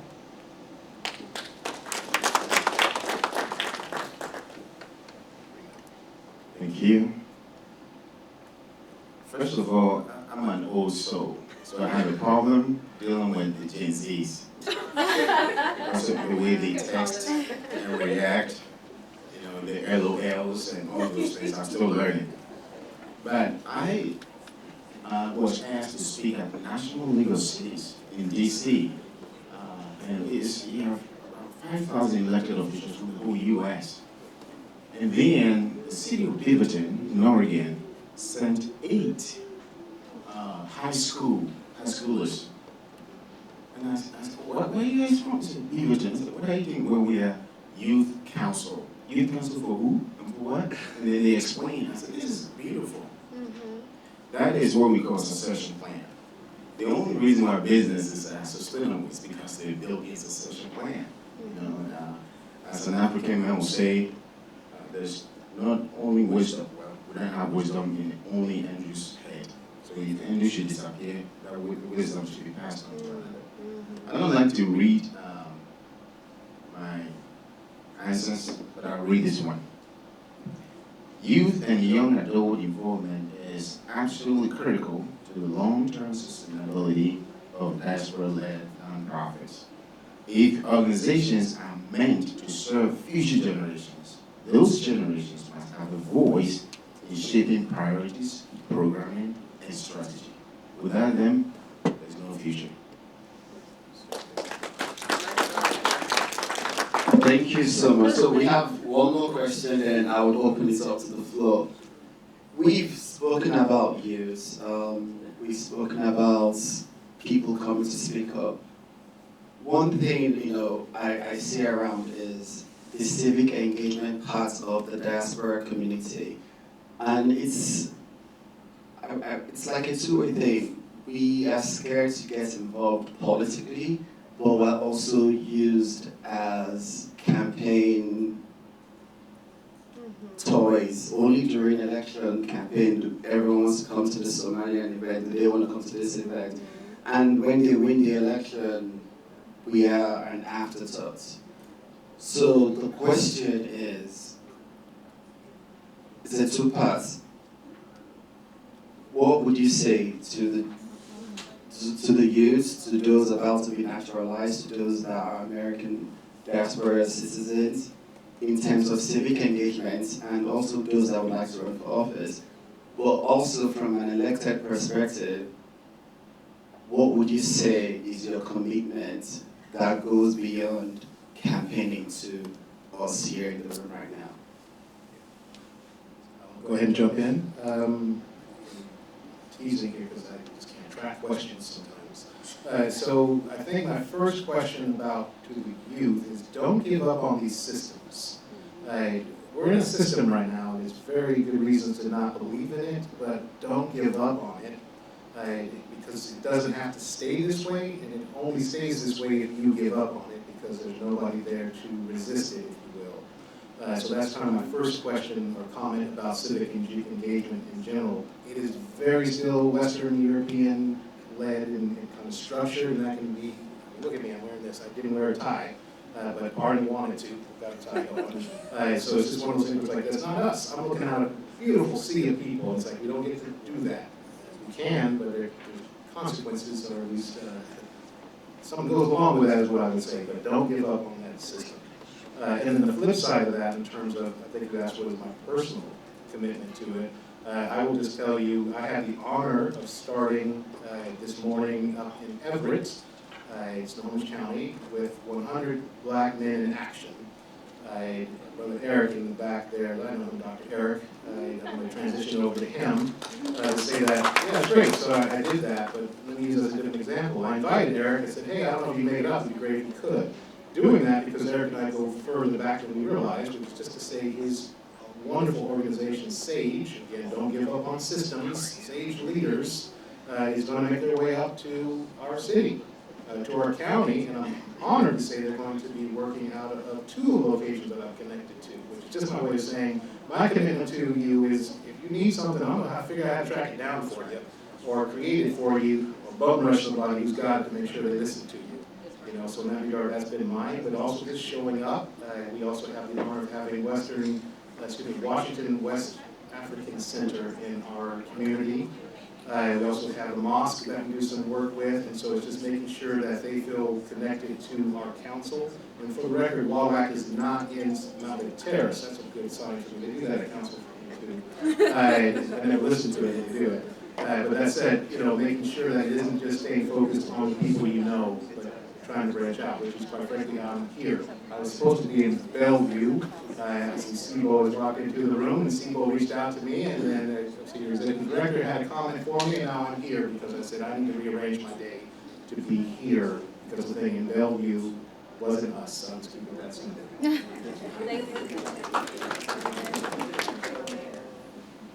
Yeah, so I mean, I think it was said, show up, continue to show up and be visible, so that when there are opportunities for us to engage, you're the first thing that comes to mind, not the 3 residents that continually have the time to show up and engage.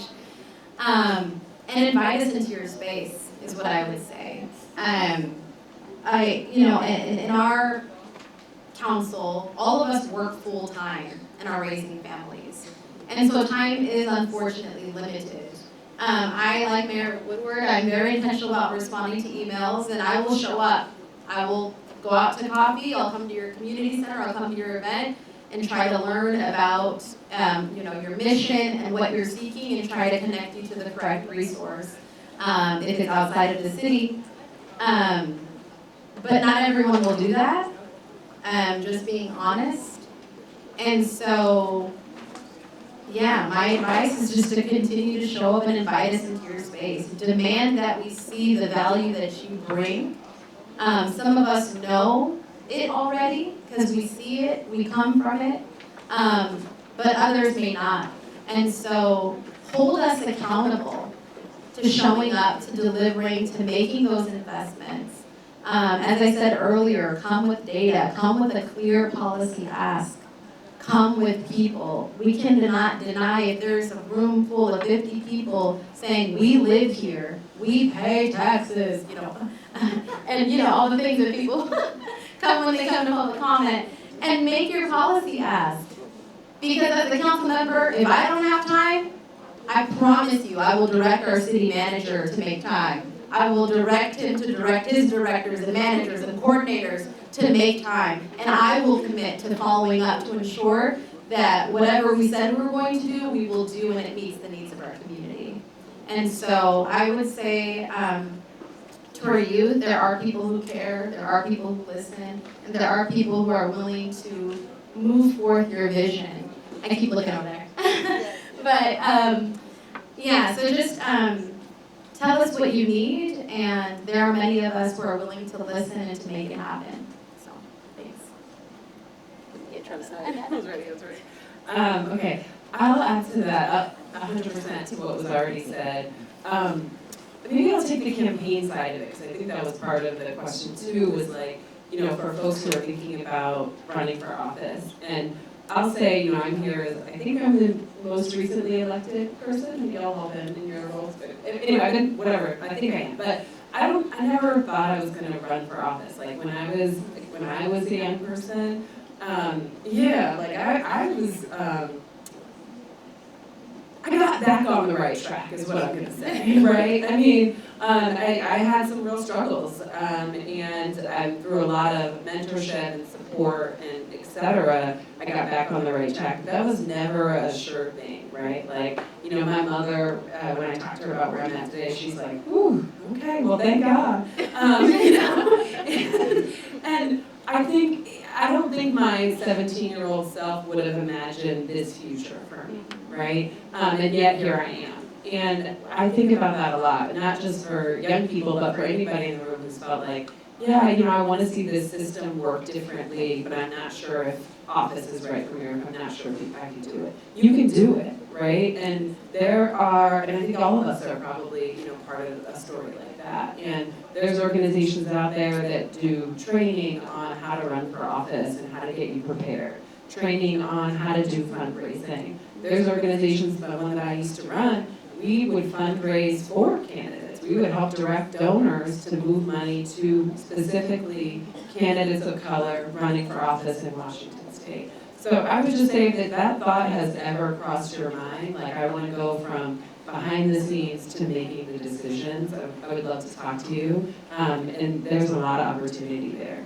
And then I would say just my one add-on to all of everything that was already right about accountability and showing up is don't underestimate the power of an email. Because I do know it's hard to get to City Hall, especially for public comment, and then to wait and everything like that. But I'll tell you, recently we got a flurry of emails that was clearly a couple of community members who had organized a campaign to get a message into us. And they sent it to all the council members, same message, different variations, but it does work.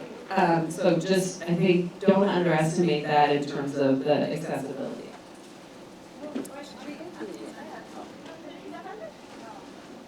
Last but not least, first of all, council members work 24 hours, even though we get paid 3 cents per hour. So 24 hours, I was at Costco. I was approached by 3 Shoreline residents talking about sidewalk. I was at BEC, and the residents just walking, started talking. We just working. So please use that. Talk to them. Talk to us. About the election part, you tackled that pretty well. I don't like making promises and not following through. That's why people lose their second term. Okay, I'll go straight to apathy. The reason why African diaspora organizations, nonprofits fail or sink is because of apathy, lack of interest, lack of enthusiasm, passion, all dies down.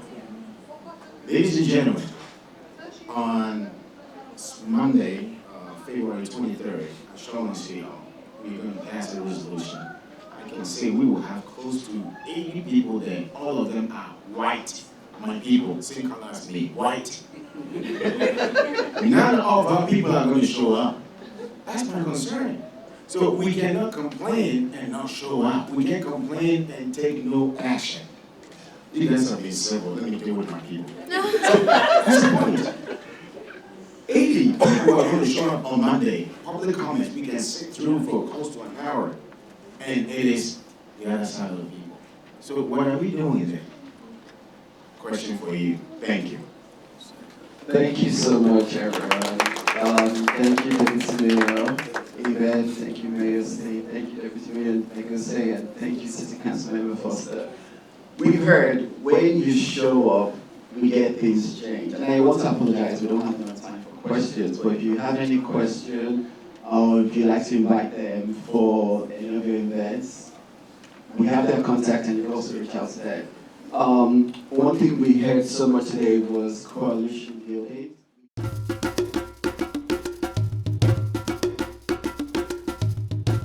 Like my struggles and my experience, and then hopefully they can understand and help out in any way that they can. That was an amazing answer. Anybody else want to take a stab at it? I feel like yes it does.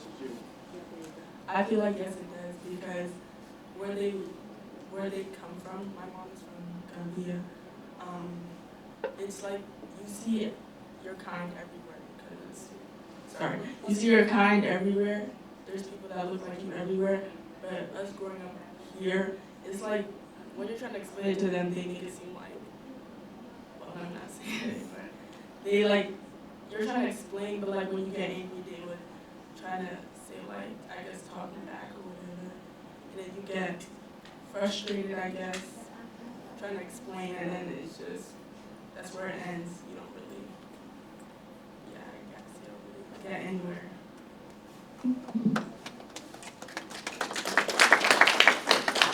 It is hard. It's really hard. You guys are touching on all of the different struggles that we face growing up in America and having to deal with the culture shock. And I think that's what you guys are speaking to. So thank you for sharing that. Anybody else?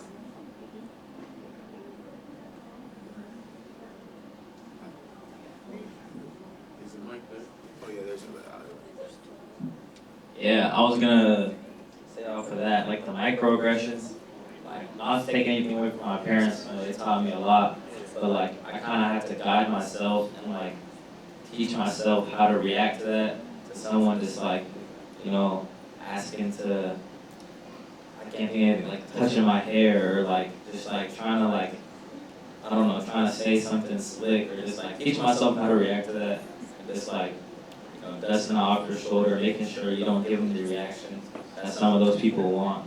Some of them do it with no bad intentions, but other people, they want to see you throw a fit, they want to see you get a little reaction. And it's like, I don't know, there's always going to be people out there that want to see you like look a fool or just like, it's like when you're at you're with your family and like you make your little cousins fight with each other and you're just like, you're just like seen as like a little, I don't know, just not like at the same level as them. There's always people out there like that. You just gotta make sure you're handling it the right way. Awesome, thank you so much. Can we get one more? I feel the same way with the rest of them because sometimes when you try to express your feelings, they'll take it as disrespect and you won't be able to like get your side out or anything, and they think that we would have it easier just because we were born here. But sometimes it's not that, and sometimes they just gotta listen. But yeah.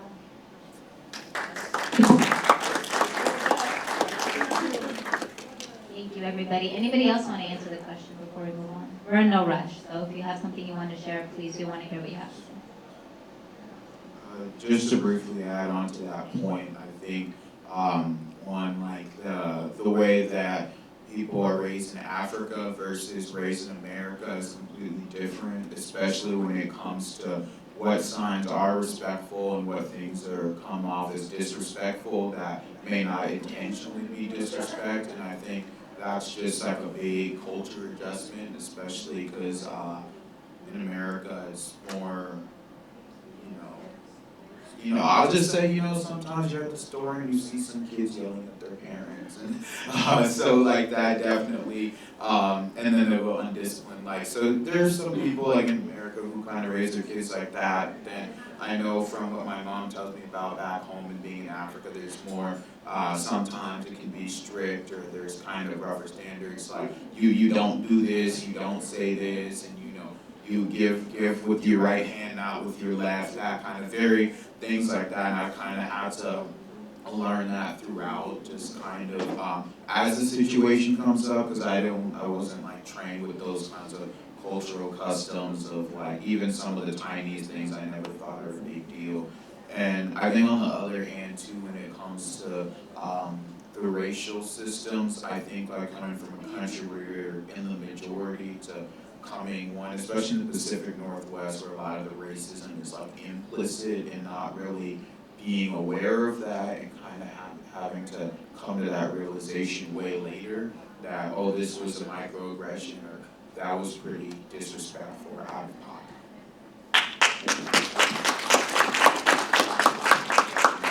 These are just gems. Thank you guys. Everything you're sharing is really important. Anybody else want to share before we move on to the next question? All right, so next question I have for you all, and I know you guys are going to have amazing things to share with this one because you're all so impressive. You're community leaders in your own right, and you do a lot of work. And I want to take a moment to highlight some of that work because it's important for various reasons. So I'm asking, what strengths do youth and young adults bring to nonprofit decision-making? Do you have any examples you can share when your involvement in community service work contributed to a positive change for the organization, like increasing youth decision to participate, bringing in grant dollars to an organization, or any other examples you want to share? It doesn't have to be super specific, but I would love to hear the specifics, and even in general, like when you speak about why it's so important for us to listen to the youth. You can even just zoom out and talk about why it is that when we say it's important, what does that look like? And how does having youth participate in nonprofit work benefit organizations? How you've seen that play out and how you would hope it continue to increase more. So any one of y'all, when you're ready, please share. Yes, of course. So personally, I've worked on, or I was trained and learned how to do scoring grants. And I was doing this program where I got to look at all these grants that were sent in, and most of it was for like youth programs. So there was a lot of youth scoring these programs and stuff. And I found it very important for youth to actually look at that and learn how to, how they're written, what you need to add in, because it was programs for us. And since we are the future, I think it's also just really important, knowing how to do that. And I would also say I've also worked with another program called Wscacl, in a program where it helped with thinking of a world where there was no prisons, especially regarding juvenile prisons, and different ways of reform to help those fellow peers. And I think it's just super important just that we learn more about the topic that we're doing, but also I think it's very important for youth voice, because if you're building a program for a certain group of people, so in this case youth, you need to have their opinions, because that's the one that you're going to be affecting, and you don't always know the different things that we might be going through. Like we went through COVID, or in a lot of our high schools we deal with a lot of shootings, and just learning how, or what we need and different things like that, I think are very important. But yeah.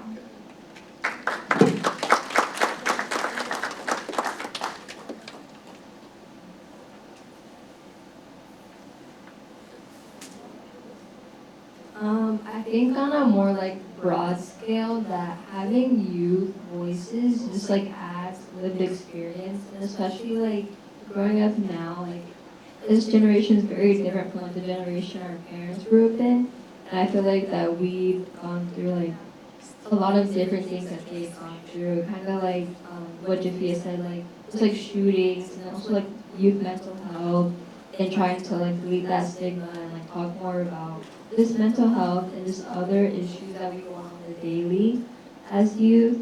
So I feel just having more youth voices just adds a different perspective, which can help better have these programs function and help us develop new things in the program that we need to strive. Thank you so much. Could we take two more, please, from folks who don't have heard from? We have some time. I'm not going to look at you. I'm not standing directly in front of you.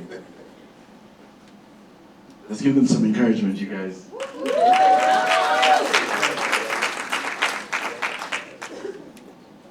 I see Kenny trying to persuade. Kenny, if you could do it. I mean, you're the ambassador. I'll go, but you still have to at least two more after me. So perfect. So you could hand the mic off. How's that? Huh? You could hand the mic off when you're done talking. I'll hand the mic off. So just be prepared.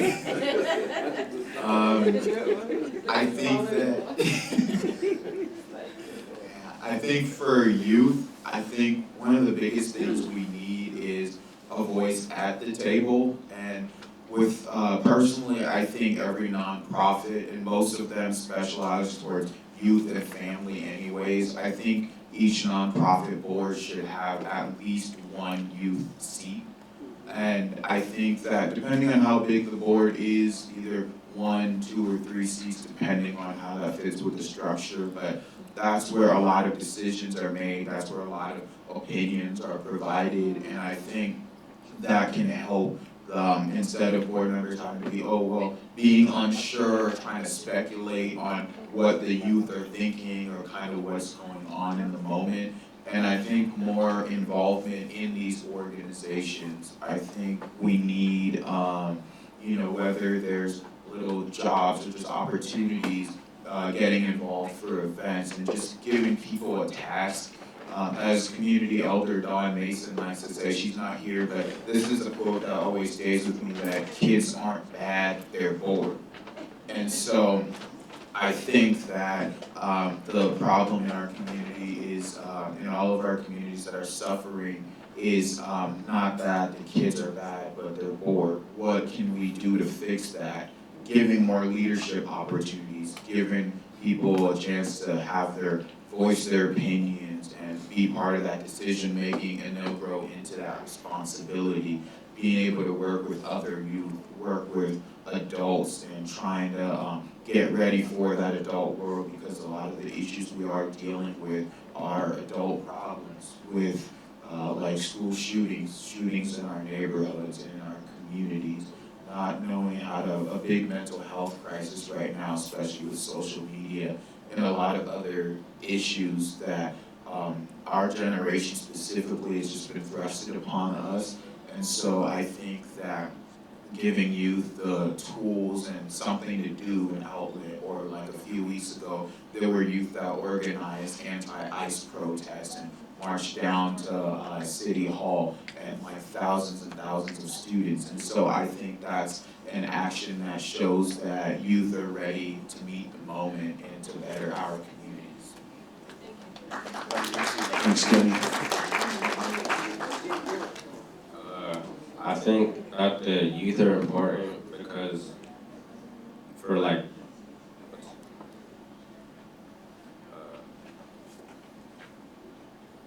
so like parents can trust the youth for when they're adults to do like good things and like have like good jobs and like try to change the world.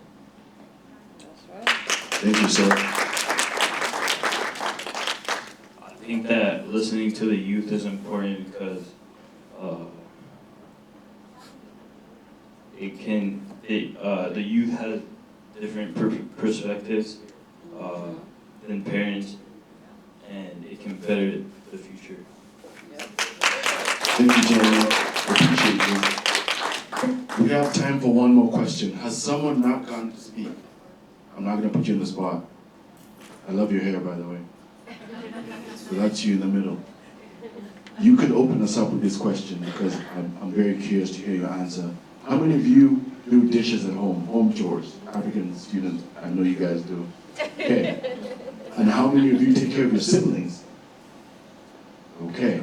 How many of you sometimes have done translation for your parents? Oh, there are no hands up, so that's fine. Some people do. Does cultural translation count? Of course it can. Cultural translation counts as well, all the time. The parents are saying you guys have, so. The reason why I'm saying this, amazing adults in the room, is because these guys have resumes already. They work, that's almost a full-time job. So the question I have for you, my good sir, what's your name? Sorry? Salam? Salat. Salat. I did not want to get that. Did I say that correctly? Salat. Question I have for you and some of the other panel members is, with these type of skills, why do you guys think that nonprofits don't take time to put you guys on their boards, knowing that you're already coming in with this, you're already coming in with work ethic, you're coming in with dedication and skill. What do we need to tell the crowd over here that has nonprofit leaders, the crowd over here that has some of your parents? What do you feel is, what's the missing link with that? Why do you guys think they don't put you guys on youth boards, or even have a youth representative on boards? It could be both. I think the reason is because they've been here longer. A little higher. They've been here longer, and they would have their wiser problems, and would have a better idea. But I feel like the youth, for like this day and age, would help out with that. Thank you, Salat. Anyone else? You could feel free to share even some ideas that you would give the organizations of putting you guys on boards as well in line with that. Because that's why I asked specifically the 3 things that you guys have done, and you guys have done much more at home. So that builds you up for skills outside even of school. So let's take 2 or 3 more before we throw some questions that you guys might have for these young folks. Yes, please, please. This is your time. 2 more? I think it could be because maybe they don't know where to look or how to look. Maybe they don't have the money and resources because part-time is very valuable. And we are, like, as a college student or high school student, I was working multiple like jobs and like going to school, doing after-school programs. And so we're very busy and we have a lot of things to do. And so yeah, I think that could be part of it. And also maybe just not knowing the importance of youth voices sometimes. I feel like people like to say they know, but they don't actually do it. So that could also be. Thank you so much. That was very real. If you did not catch that, you say the youth time is very valuable. That's also code for you need to pay them if they go on the board. So thank you for that. Could we take 1 more before we throw it to the crowd for some questions? You?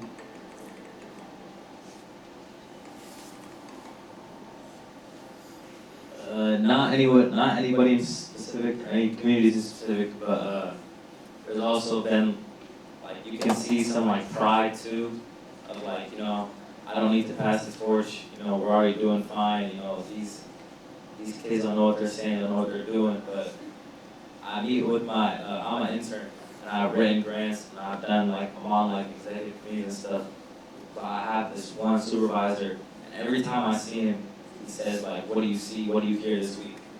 And every single week, we have, like, a different answer. Besides, like, Super Bowl, that one week, that was, like, the one we get anything in the same, like, category. But every single week, we come, and we have different, like, information for each other. So just, like, as he said, before, too, like, it's all perspective. Like, there's 2 way different perspectives. Like, everyone has a different feel when they get on their phone. Everyone sees something different on TV, like we all have different perspectives on what we see. So just meeting with like different types of people, different ages, just making sure that like you have a perspective on everything. Thank you so much. Now I'm going to pass it to the guardians, audience, community members. Yes.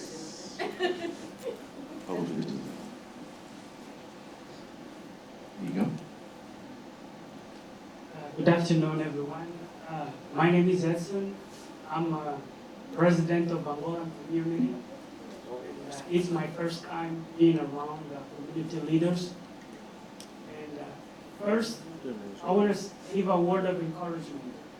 I understand being 15, 17, 18 is an age that you're trying to figure out yourself in society. And you're going to meet some obstacles. People doesn't like you. They think you're not going to make it. But remember, with courage, decision, and your dream, your vision is the thing that will hold you tight and help you to overcome everything. And who knows, you can be the next Barack Obama, the next Martin Luther King, the next, it's in you. So you have to believe in yourself and not let the other voices let you down. And also, in one of my programs in our community is youth empowerment. And I would like to get your contact because we are right now building a structure so we can maybe every quarter have a meeting with the youth, they can connect. Because there are so many voices around us. And we proper guidance and also the youth, they understand better each other. So I would like to, at the end of the event, get your contact so we can plug you in and get your resources so we can share from people of my community. Thank you. Thank you so much. To the gentleman right there. Thank you. My name is Andrew Ndayambashi. I'm president of the Rwandan Community Association here in Washington. So I'd like to commend you for your great answer, the braveness, and the perspectives you're sharing with us. So there's so many spaces. We are seeing discussions to do with need for linguistically and culturally relevant services in our communities. And there is also a gap around preservation of our languages, native languages and our culture. I'd like to hear from you, how can we do that? How can you advise parents to keep you relevant and keep that language and that intact of, yes, integrating in the American community, but also not forgetting your native language and our beautiful cultures in Africa? That's a good question. Thank you. Does anyone want to take that, Kenny? Yeah, I can. I want to go here. Oh yeah.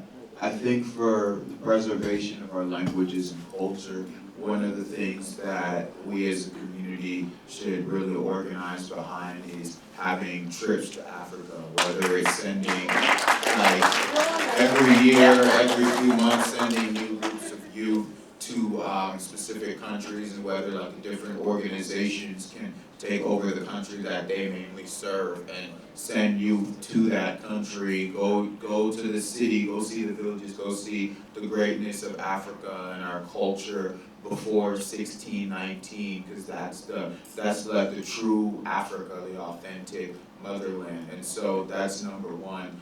Number two, I think in addition to getting us started on English very early and things, also just teaching us those languages very young, and whether it's small words here and there or just being able to call back home and hold a conversation with a family member, I think that's really important. Any other answer to this before we take a few more questions from the crowd? Martha, looks like your budget is going to be going up this year because trips to Africa. Do you want? Oh, you want? Is that? You know this guy? Did you understand the question? Understand the question? Huh? Understand the question? Yeah. You want him to answer the question? Okay, he's good. That must be a family member. Go ahead. Just in general, Can you guys hear him? just in general, I want to meet you guys being up there. Like, I'm working on learning how to be a leader and talk in front of people. So I try to put myself in that situation. I wanted to encourage you guys to keep doing that, figure it out, learn how to talk. Then my question was, in general, when you go through, you had your problems or circumstances that you go through, what were some of the solutions and how did you navigate? So the problems that you had, what were some of the solutions, and how did you navigate them? Who would like to take that? Then I see groups put their hands up again. I see 1, 2, 3, 4. Is that it? Was there someone on this side? Okay, we have 4 more questions and then we'll close. Does anyone? 2 more minutes. It could be like communication, patience, not reacting to stuff, those kind of. I think for me, it was definitely learning how to do being more mindful. And I work with a lot of youth, a lot of our youth, so like people that are kids that go to Baby Baxter, students from Garfield, and a lot of it is just learning how to regulate your own emotions. And it's okay to feel a certain way about something, like let's say if a kid says something totally crazy. It's okay knowing, especially if you have coworkers that are also there to support you, to just be like, hey, I'm not having the best day right now. Is it okay if I go for a couple seconds and I'll be back? Has been really helpful for me personally, but also when you are by yourself, just learning how to regulate and maybe talking to a friend, talking to a therapist, or just somebody to vent to. I think that's very mature that you notice that you might not be having a good day. I think that's mindfulness, and that's a good quality. Thank you so much. So, similar to the other panel, We will be able to take those questions, but you guys could ask directly to the young people because of time. I want to be mindful for you guys. That's going to be a close. Same way that the gentleman and the different people offered up some services, Adil and I will be meeting with you guys and we'll be exchanging contacts so that we'll be able to take it further from there. Let's give our amazing panel a round and I'll pass it on to Adil. I also want to thank all of you for sitting here and listening to what these kids had to say. Everything they said today were straight gems. I want to reiterate some of the things that we all heard today. They talked about the culture shock and growing up in a country where you're already struggling with your personal identity and then coming from a family that may not be able to resonate with that and how hard that can be. They also talked about how it's not just a division between being American or African American, but even the division we have back home in one country and how divided we are there and the importance of unity. They talked about their resumes and how important they are and how valuable they are. They also talked about how they want to do more. And when we have kids saying, I want to do more, it's our responsibilities as adults to make sure we take advantage of that and bring them into that work early on. So I want to thank all of you guys for listening. This was a really, really important conversation. I want to thank all of you for sharing that information with us. And as Ken and I said, we'll be in touch and we'll continue to work with you all and make sure that we respond to a lot of the things that we heard today. And with that, I'm going to pass it off to Marta to wrap us up. Thank you, everybody. You know, you're not African unless you give a kid. So there were some things I missed, so I'm going to just quickly, I want to shout out to our vendors, like it's Living Powerfully, right, Ministries, Tracy Carrell, Dr. Farrell, and there were so many, Mandy Lee, Verity Credit Union, they co-sponsored this, so, you know, if you didn't pick up the resources out there, please do. Yeah, I feel like I missed some things, but the bottom line is I hope you all heard, because we have board members in here, including my own, that shout out both from the elected official side about why having youth in these positions, like the board position or executive decision making, is important for sustainability, as well as you heard directly from them, right? Because when I try to convey that sometimes, not to my board, I have a great board, but in boards in the past, they say, oh, you know, you're just exaggerating, Martha. They don't really say that. So I really commend all of you for getting up here and really sharing your voice and letting people know that you do have experience, you have knowledge, and it's powerful if you are in these spaces. So thank you very much, all of you. In terms of, I think, the wrap up, I think it's actually, Brother Abdul, you're going to do the intro, right? Okay. All right. So let me just move this slide. There we go. Okay. Again here, Brother Abdul. So, hey, good job, guys. Good job, young leaders. So again, Abdul here again. Today, again, I am an honor to get a chance to introduce you, the doctor, scholars, and the leadership team has had an opportunity to get to know Dr. Scarlett over the last several months and learned so much from the decades experience in educational and organizational design. Yes, she's one of the best, actually. Just a few months of work to know her. She has been fantastic tool or asset to our community. Dr. Scarlett is the founder and CEO of 2% LSC. She is a strategic consultant partner with educational, public sector, and non-profit organizations to move from vision to execution. Yes, a lot of people would just have envision. Then they don't execute. But the Scarlett can put it together to make things true, that dream come true. Nationally, she's a nationally organized educator, leader, Wscacl has served as a superintendent, chief academic officer, and chief of equity, building of over 25 years career focused on system transformation and community-centered leadership. She currently serves as a superintendent in residential at the University of Washington Leadership for Learning Program. A proud wife and mother of 3 young adults, Dr. Scarlett worked centered on making visible talent and capacity to already exist within community and designating system of all. Please welcome me, please help me welcome Dr. Scarlett.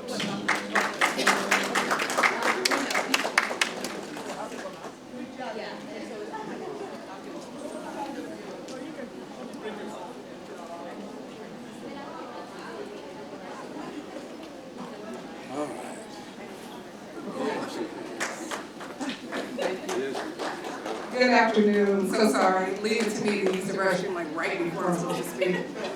I always think it must be my nerves a little bit. It's so great to be here with you all. I will not be here with you long. I'm so excited about this opportunity to share a little bit about the work that we've done. And so before I begin, I just want to, it's my first time being in the Amplify Foundation, and what a beautiful venue.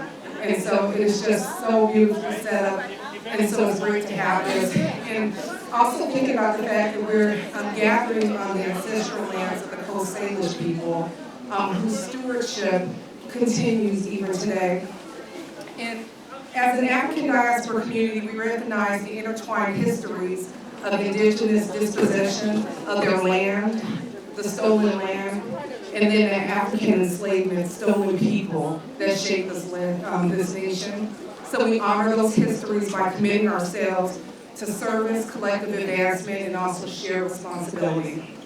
And so I'm the founder and CEO of Wscacl. I'm also a strategic advisor and leadership consultant, and I work with public sector and nonprofit organizations to help clarify their goals and priorities, to strengthen alignment, and move from vision to execution. And so it has been a pleasure to partner with Wscacl to support this goal-setting process that we'll talk about. We've tightened the language, we've sequenced the work, and it really helped to ensure that the next 2 years were focused and achievable with the goals that we have. So we spent the last several weeks clarifying direction, not expanding ideas, not adding just programs, but really clarifying direction. So today, we're confirming this focus, sequencing, and shared commitment to the next 2 years, and doing what strong organizations do, which is choose what to prioritize, because you can't do everything. All right, so let's talk a little bit how we got here. So we began by listening to leadership and community voices. Martha sent so many documents to me and my team to really pour through. And she checked me a couple things at times around my Western thinking about governance, to really understand the African community village model of governance, and to check my own sort of ideas that I come with just from someone who's grown up and has really worked in navigating Western systems. And so it's been a big learning gift to me to be able to do this work with the organization, and I'm deeply grateful. Thank you, I appreciate it. And so we looked honestly at capacity, staffing, funding, volunteer energy, and we tighten language so that every priority is clear, that it's fundable, and we sequence the work. Not everything at once, but focused execution. So this approach is intended to build credibility. It also allows us to measure impact internally and communicate direction externally. So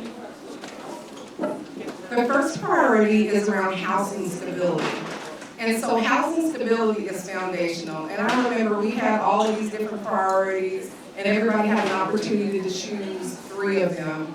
And over and over and over, the housing stability came and was there.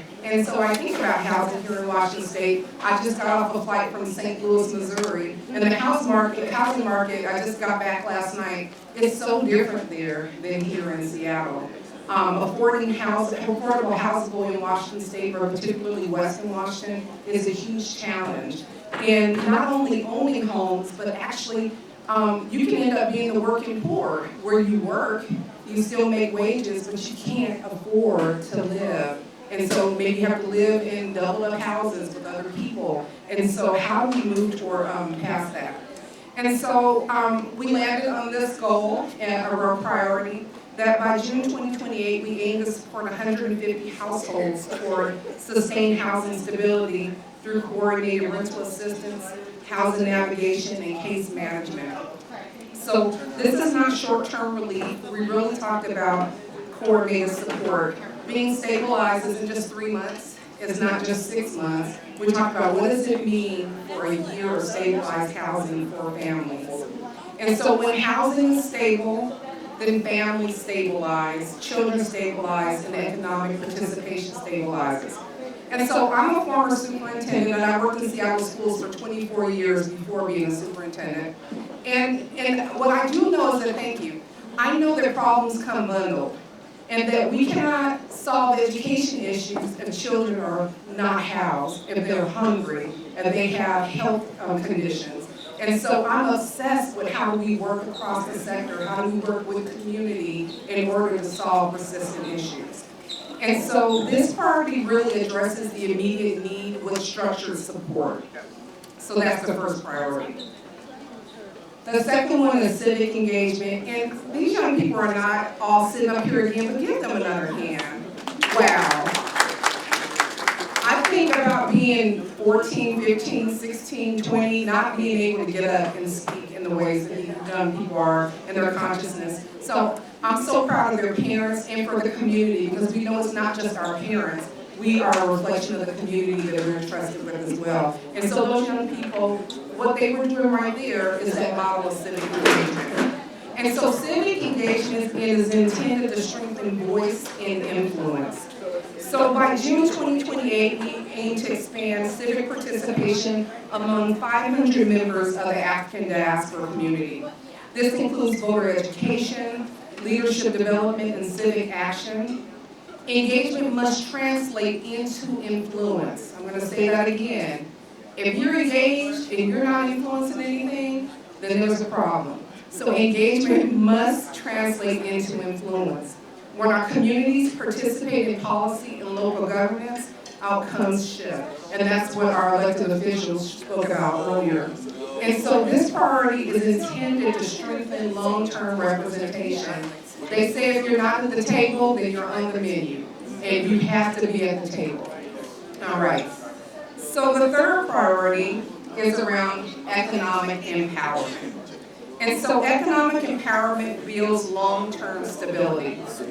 So by 2028, we aim to support 100 community members through financial education and business development.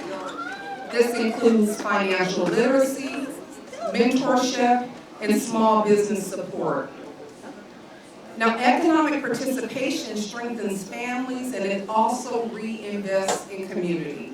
What I'm struck by as I've gone around and met so many people in this room are about the talents that we all have in here. We are all we need. Every single thing that we need is actually in this room. And that's what community is for, and that's what's so powerful about this space. So entrepreneurship and financial knowledge expand opportunity. This priority builds internal economic infrastructure, which is absolutely vital for all of the different areas of the different priorities. So we were able to narrow down in the 3 priorities and to not think about these as a 2027 goal, but a 2028 goal, because we have to build the capacity for them, particularly the housing one. That is a lot of money. I heard Brother Kennedy over here talk about giving out $100,000 to 35 families. That was a $3.5 million investment, and he has a celebration that's coming up for that. It takes money, you all, to do that. Give him a hand for this work. Imagine 35 new homeowners. A different way of participating in this democracy is absolutely vital that we are homeowners. And so, lastly, I want to talk a little bit about strength in diaspora unity. So I come to you as a multi-generational African American. I was actually born here in Seattle. My mother was born here in Seattle in 1948. She grew up in Texas, but she was born here. Her family came up here to work on the shipyards, her uncles, and she was born here but ended up going back to Texas and raised. So I stand in a long line of women and inspired by our Native American brothers and sisters, they talk about planning for 7 generations. And I get the privilege to be able to trace back 7 generations in my family, unlike most African Americans. And so I'm the 7th generation. My name is Keisha Sofer Scarlett, and I am the daughter of Carolyn McGee. She is the daughter of Dorothy Dennis. Dorothy Dennis is the daughter of Eliza Tillman. Eliza Tillman is the daughter of Sally Bailey. Sally Bailey is the daughter of Annie Fuller, who was born in 1866, 1 year after slavery was abolished. And Mary Walker was born enslaved in 1841. And that's how I'm able to trace back my lineage, my maternal lineage, through my mother and all my grandmothers and my great-grandmothers over the years. That lineage reminds me that I come from deep roots, and thank you so much. And that lineage reminds me that I come from deep roots and strong branches. So I recently made my first trip to visit the African continent at age 51.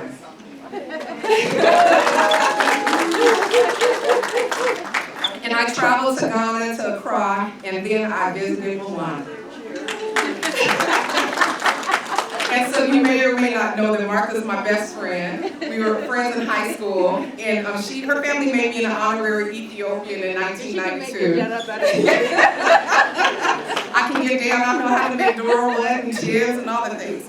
And so I also explored my own ancestry and saw connections across West and Central Africa, Nigeria, Mali, Benin, Cameroon, Western Bantu regions. I even just applied for Benin citizenship. Don't be upset. It's $100. It's $100. I'm gonna have me a passport. I'm going around the ECOWAS. No visa fees. I'm going to all the countries that are on my DNA map.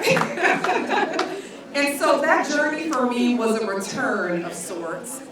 I saw this as an opportunity to meet myself, and I kept saying I was going to meet myself. So now, my Rwandan brothers and sisters, even though I didn't have Rwanda in my DNA ancestry, it was the place that I saw my face the most. So Brother Andrew and Brother Herbert, I saw my face. I don't know if it's my eyes or something like that, I don't know, but the Rwandans, they thought they were speaking to me in Rwanda, so I started learning some words. Yeah, let me check out my glasses. Right? Don't I look like it? Man, I'm claiming it. I think they might be wrong on my DNA. And so, Brother Andrew, Brother Herbert, y'all can't get rid of me now. You can't get rid of me. And so what I found in my visit was not a return to a single country of origin, because I don't have that, but to a shared heritage. I also returned 10 pounds lighter. I gained it all back. When I got back, because of the sun, the walking, the fruit, there was no bread, no desserts. I gained it back already, but that's what happens here in the U.S. But I represent Africans who survived displacement, endured, adapted, and maintained culture in new soil. I saw myself in the way the food was seasoned. I saw myself in those connections. African American, shaped by history, shaped by resilience, shaped by mixture, but yet connected. That is the spirit in which I approach this work. A commitment to be a Pan-African and to be in Pan-African unity. Not erasing our differences, but strengthening our shared advancement. As an African diaspora organization, Wscacl represents many cultures, countries of origin, languages, migration stories, and professional backgrounds. You all, this diversity is not fragmentation, it's collective capacity. Our unity gives us broader networks. It gives us the ability to work across cultures and languages. It gives us entrepreneurial energy. It gives us coordinated civic voice. When we align across the diaspora, these priorities strengthen. Housing support becomes more connected, civic engagement becomes more coordinated, and economic empowerment becomes more expansive. You all, our unity is not built on trauma, it's built on heritage, it's built on strength and shared advancement. Diaspora solidarity is shared advancement, and we have to all be committed to that. Even in our misunderstandings, we have to try to learn each other and to understand that although some of the traumatic events that happen to Black people on this soil intertwine us, that is not what our power is. Our power is the unity and the strength and the power that we hold. And that's what they're so intimidated by. So, as I close, these goals that we have are clear. Clear priorities, clear commitment, a clear shared commitment. These goals are achievable and they require discipline, execution, and shared responsibility. You all, unity becomes powerful when it is organized. Today we affirm this direction. The work begins in implementation.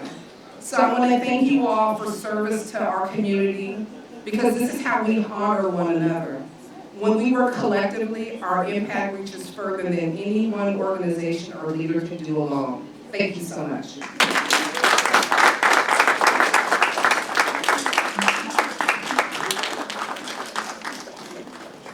Okay, so I'm going to close this out before we are entertained.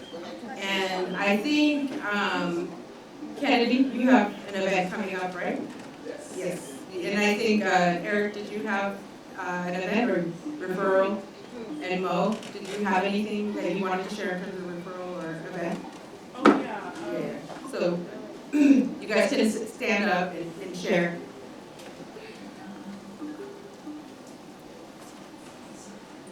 Thank you. Yeah, so we did have a table.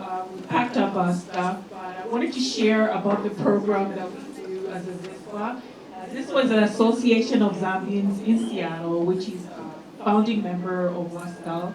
We have been doing case management with the city of King County and the surrounding cities. So everybody that lives in King County, if you know somebody who's struggling, looking for housing, jobs, food, immigration, anything like that, we are working with Healthier here to provide those services for free. I do have some cards. If you want a card to share with some of your networks, please feel free to do so. Thank you so much. Thank you. And I can send it out. Huh? I can send it out too. Oh, thank you. Information. So anyone else? I think Eric, did you have anything, or was it the guy or something? No? Okay. All right. Kennedy. Okay.